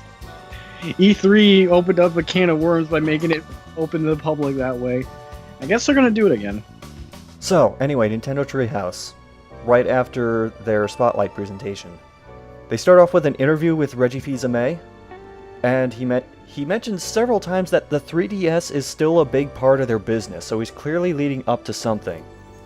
The interviewer mentions they said they would break news within the first hour of Treehouse Live, and they cut to the world premiere trailer of Metroid Samus Returns, the Metroid 2 remake. And at that point, in my mind, I just went, that's it. That's why they took down the remake. Believe me, you're not the only one. It's like once it set in, it's like this is pretty much Metroid 2. Okay. I mean, in a way, I'm still not happy about that takedown, but now there's a little more, like, you know, reason. What's the word? Reasoning behind it. It's another Metroid 2 remake. Not this shit again, Metroid 2 remake, New York. And I might as well talk about this now, but they come back from the trailer, and sitting down with them are Mr. Sakamoto and a dude from Mercury Steam. Because they're going to be developing. Yeah, and if you're not familiar, they made the Castlevania Lords of Shadow games, which is, it's a bit divisive. Let's look at it this way. Their last 3DS effort was Mirror of Fate, and let's talk about how not good that thing was. I'd actually argue it's not that bad. Are you talking the 3DS version, or are you talking about Mirror of Fate? Even the 3DS version by itself, I don't think is like absolutely terrible or anything like that. Granted, the HD version did fix some issues, but I will state this right now as a disclaimer.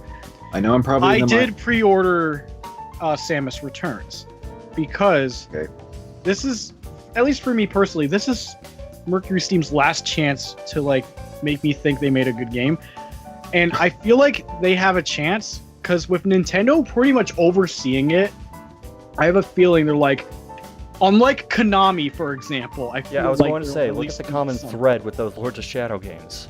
Yeah, so at least here, like. And as far as I know, with the stuff I've seen in the Treehouse when I did see that. I did see the Metroid reveal during that time, which was crazy too. It seems like it's like already doing. Like, it was enough to get me to pre-order. I'll just say that. So, I mean, fuck it, I'll take it. If it's good, I'll be happy. If it's not, I'm shit-listing Mercury Steam. That's where I'm standing. Like I said in the chat, I'm hoping they pull a double helix and turn out something good. I Yeah. agree. I honestly. Yeah, because before like when the Strider and Killer Instinct came out, we were sitting on Double Helix pretty roughly because of like the Battleship game and stuff like that. But then Killer Instinct came out and it was like, oh, this is actually good. And then the 2014 Strider, that was like my okay, they did it good. And I think they could do, and I think Mercury Steam can do it good with this new Metro game. I'd say, like, judging from like what I've seen so far, it looks good. I might as well go into some of the things that are different about this that they showed from the gameplay, which is there's a melee counter you can do when enemies get too close to you. There's a ledge grabbing, so you can like That was ledge and infusion. immediately morph into a ball. There's full directional aiming, like you're not just limited to 8 different directions, you can aim wherever. And they greatly improved the mapping system. Like, there's a legend so that you can tell what everything is. There are pins you can add to the map for like places you want to go back to later. It does look like they took the things that weren't so good about Metroid 2, even though I have a place in my heart for that game because it was also one of the first Game Boy games I played. But so far, it's actually looking pretty good. I worry that the melee counter is going to trivialize some encounters, but we haven't seen that much on that front yet, like the kinds of things you'll be fighting. Yeah, I mean, and I do think that the counter system, it's basically taking like one aspect from like the other M games that I feel like was a pretty cool mechanic, in that, you know, you could like counter enemies and do like a cool move to like go up close and personal and take them out that way. So I would argue they carried this from their experience with Lords of Shadow, because those games, yeah, there's block, which isn't in this, but there is the perfect counter, which is like this, and you'd be able to counterattack right after that. Like that's what I get from that, because Mercury Steam has done that before. yeah, but I'm just saying, like, as much as people like to rag on Other M for its aspects and like the story and whatnot, I feel like that there were some game mechanics from that game that could be carried over into other Metroids, and I feel like this is sort of like that with the melee counter system thing. Well, yeah, grabbing a monster in a headlock and shoving your arm cannon in its mouth and then firing, that's awesome. Yeah, it was awesome in Other M, and it looks pretty cool here too. Getting one hit killed by an avalanche was not. Oh. Anyway, there's going to be a special edition of this at launch, which includes the Samus Archives soundtrack CD. That's the edition I pre-ordered. It's $50 instead of $40, so it's just like 10 extra bucks for that. Can we talk about how the UK is going to have a better collector's edition, though? They usually get the better collector's editions. Sometimes it could go either way. Sometimes they get screwed. You're going to get me on a Fatal Frame rant again. They get a physical game. We don't. They got a physical game and a huge collector's edition. Fuck you, Nintendo, for that. Yeah, meanwhile they'll just I don't get sidetracked. yeah. They also said that amiibos are being made for this. One which is Samus in the Metroid 2 pose, and another which is a Metroid breaking out of one of the tubes. And as they emphasized a couple of times, it's squishy. I approve. This is a double pack, though, so like you're getting both for like one package. By the way, they're not separate. Whatever, that's fine. Yeah, that's fine. I mean, like, you know, you get Samus and the squishy. Okay, moving on from that, they went to Mario and Rabbids Kingdom Battle. They demoed some battles, one against a Rabbid that's really huge and designed like Donkey Kong, even has the tie. They went a lot into the menuing, so this wasn't really good to watch.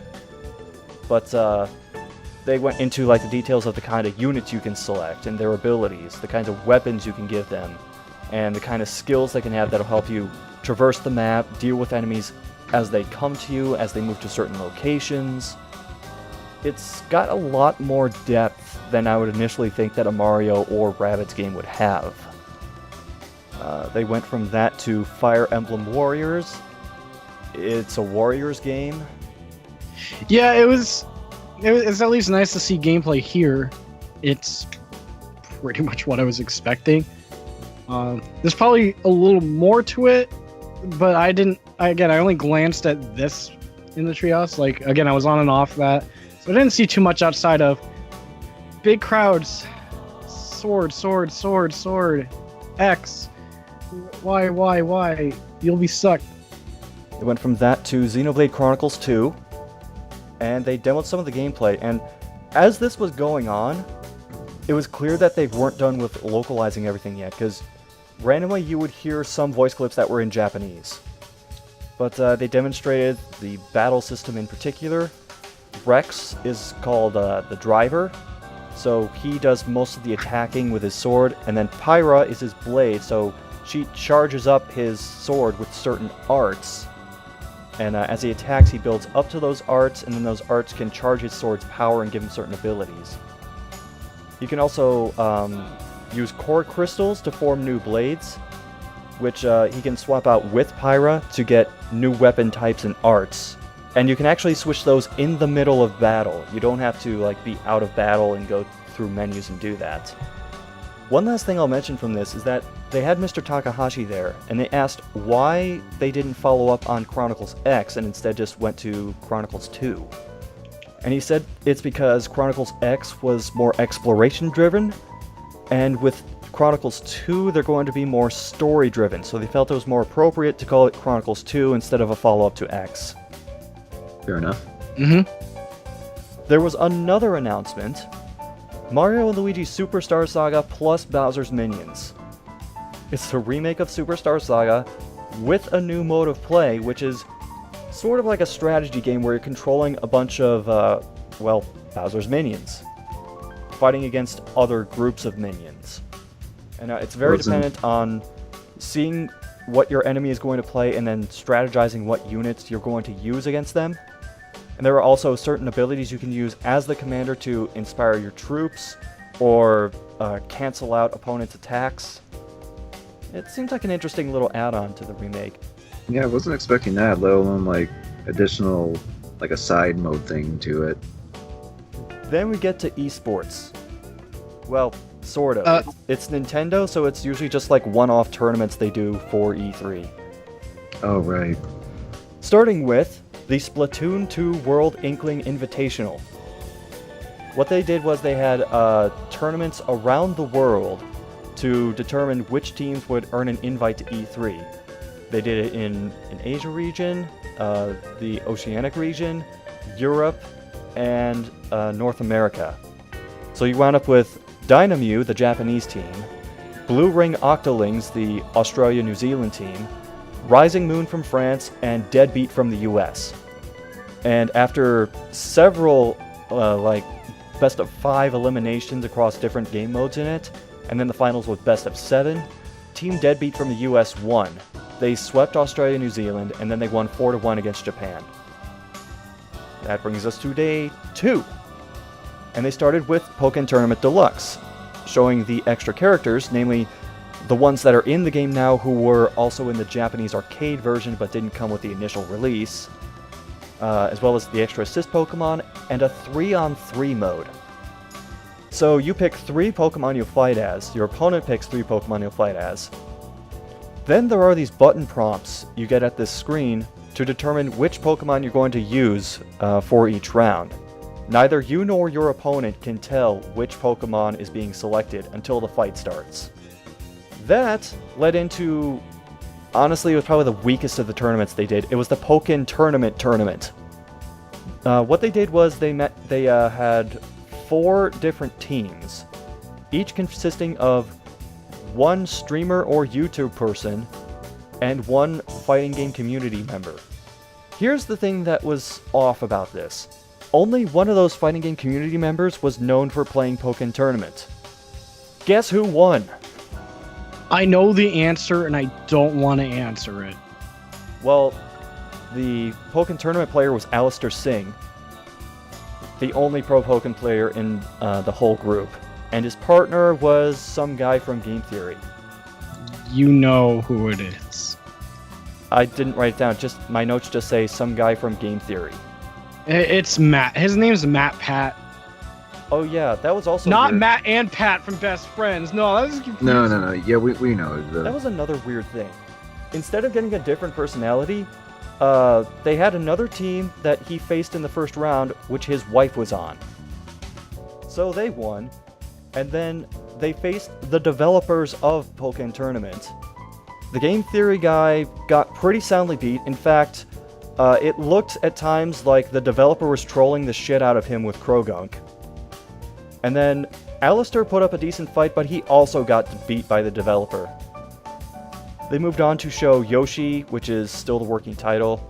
It has a diorama theme, because there's a way to flip the stage in the from the opposite view, and you'll see the backs of everything, and it's clear everything is just like toilet paper rolls and cardboard boxes and shit like that. There are multiple 2D planes you can move on with these paths where you go up and down, so it's like 2.5D. And it also has a 2-player co-op mode. There were a bunch of parts of the environment that you can like use eggs to aim into the background and shoot them down to find stuff. So it looks promising so far. They showed some more Splatoon 2s. In particular, they were showing Salmon Run, which is you defend against waves of these attacking enemies called Salmonids, and also collect gold eggs from them. And you have to survive X amount of waves in order to win. There's also a way to turn up and down the difficulty of it.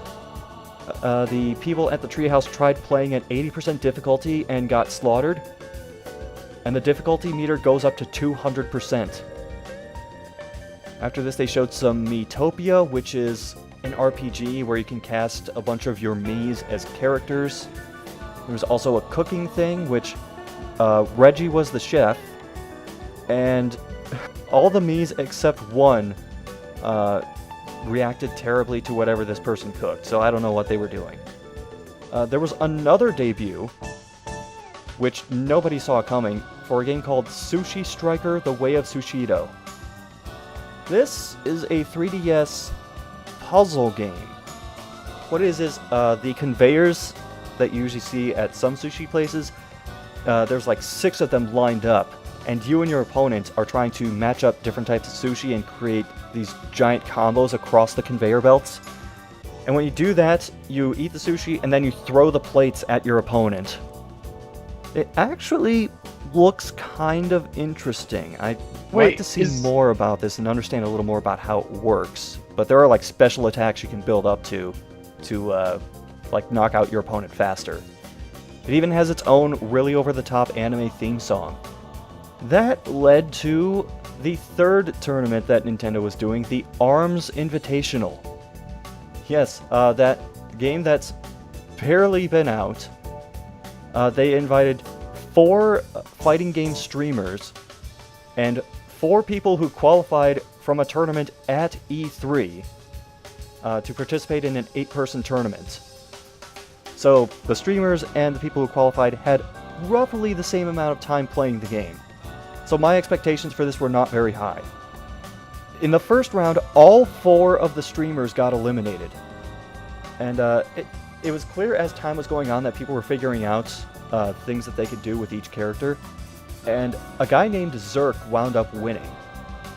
And what he did a celebratory dance and won the title, which I didn't mention this until now, but the Splatoon guys got a trophy, the Pokken guys got a plaque, and Zerk here wins like a title belt. Like a legit boxing style title belt.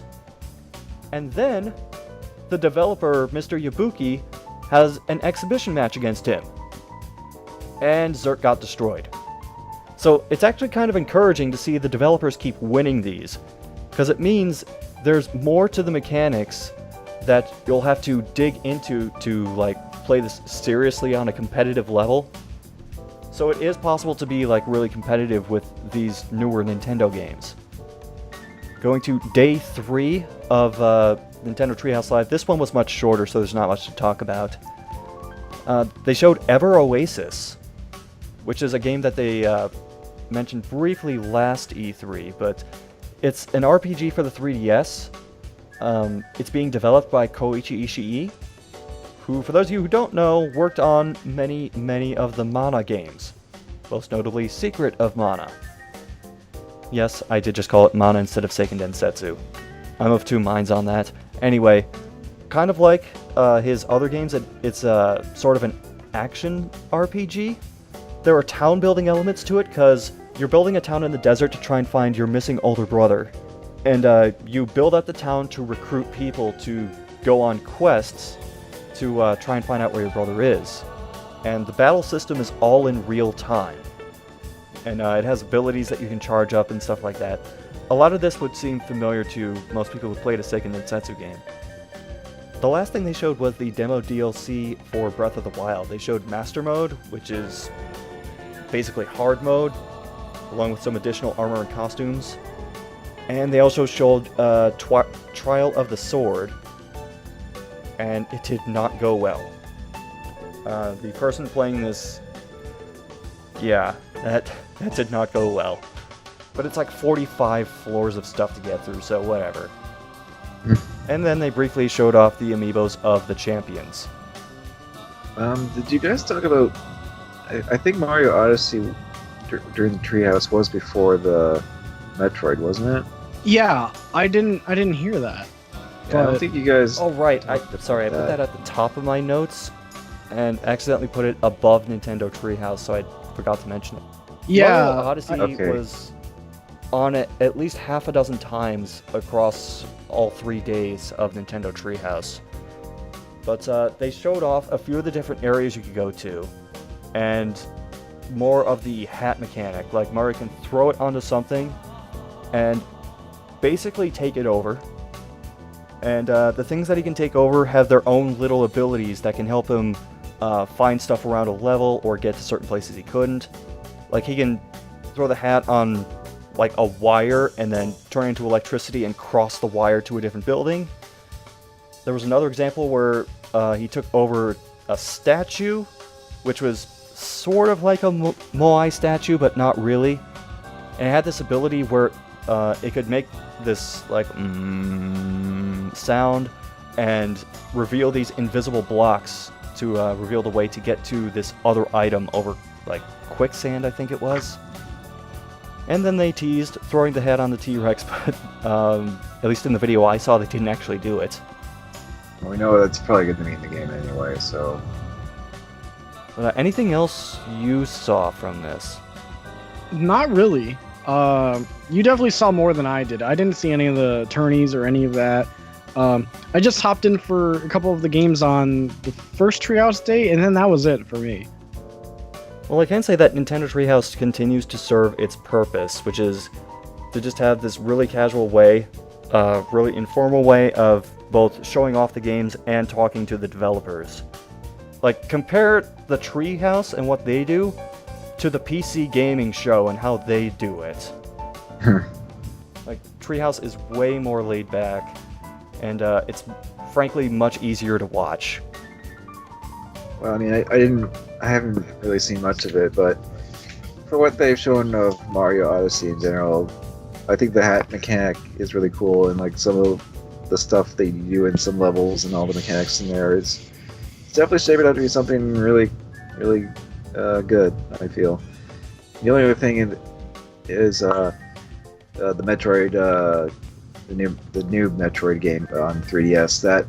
That looks good too, because ever since like the DS and Prime Hunters, I've been wanting like another handheld Metroid, but on like the DS, but then when that didn't happen, I was like, okay, maybe they'll make one for the 3DS, and then lo and behold, now they finally decided to do it, and yeah, I'm definitely on board for that.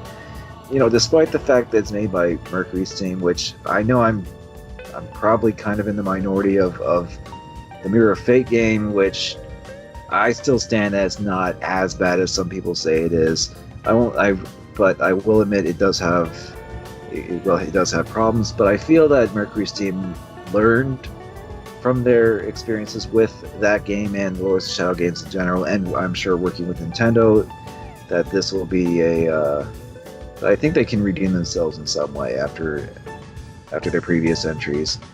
So I am looking forward to that. And everything else, that was showcased, I'm sure was fine too. So Metroid Samus Returns, I'm looking forward to that, but the bad thing is I don't have a 3DS anymore. I'm gonna try and get a new 3DS later in the year so I can try and get Samus Returns. Try. Don't hold me to it. Well, you don't have to get it day one. But Samus Returns and Mario and Luigi Superstar Saga, I cannot believe they're remaking that, and it hurts. It legit hurts. But as for that's all I saw legit at the presentation. I didn't see the tournaments and all that, so you'll have to forgive me on that one. And that's all I gotta say about that, really. Well, I think finally we can close the book on this E3 and move on to viewer questions. And the first question is from Spencer U2, who says, "Been watching since your Time Crisis 4 Let's Play, Mang." I'm sorry. Not a question. That's not a question. That's just a random comment from one of the old videos. It's a question at heart. I mean, I'll just say this. Still cool that you're still watching us. We really appreciate it. Time Crisis 4 does not hold up, that LP.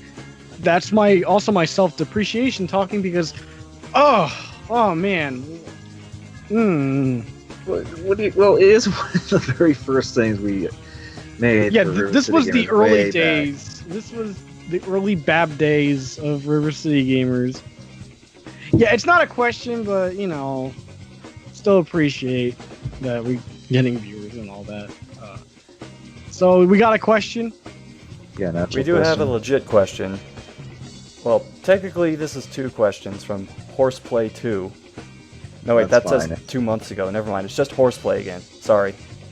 Did you know that the 20th anniversary of Bloody Roar will be July the 7th this year? Yes, I do. Yeah, the Bloody Roar fan would know. I might be doing something for that, but I don't want to get into it. If it happens, it happens. But another question. What are some dead games or franchises that, for better or worse, you're still holding out hope for? F-Zero. Yeah, I mean, hey, Metroid. Easiest question I've answered in months. I mean, who knows? Next year for Nintendo? I have no hope. Well, no, I'm holding out hope, but at the same time, we had no hope for Beyond Good and Evil 2, and look what happened. No one had hope for Metroid, and we get 2. Well, no one had hope. No one had hope for Metroid because of Other M and then Federation Force. But then this happened, so it's being redeemed. No one had hope for Killer Instinct. I feel like I will agree with. I also want to hold out for Turok. I want Turok to have a proper comeback. That's a good one. If those re-releases were gauging interest in Turok, I wouldn't mind another proper Turok. Like a proper new one. Yeah, and say, for example, I'd be holding out for F-Zero and Turok. Can't think of anything else outside of that. I will say F-Zero as well, but I could be a complete lame ass and just say Advent Rising, but no one. I mean, the likelihood of that. I mean, but who knows? A cliffhanger that. And Blondie, I was about to say with F-Zero, they would announce another bot in Kaitos before new F-Zero. Let's be honest here. That's the ratio we're at right now. Yes, it's more likely. I know this is probably super unlikely, but Streets of Rage. I mean, Sega did say that they were gonna try and revitalize some IPs. I doubt that'd be off the top of their list, but you know what? I'm gonna answer next. Yeah, I imagine it'd be another Sega thing. Because I mentioned that. I was just going to say, to answer this question, just go play Sega Superstars Tennis or Sonic and All-Stars Racing Transformed. Just take every game that's referenced in that, either as a character or as a stage. Because you got Samba de Amigo. How is there not a Samba de Amigo announced yet for the Switch? You got the 2 controllers. You could shake them, and the motion thing reads it. It's perfect. Yeah, HD Rumble with that. That would work. Where the fuck is Jet Set Radio? Well, maybe. What Where's else? Outrun?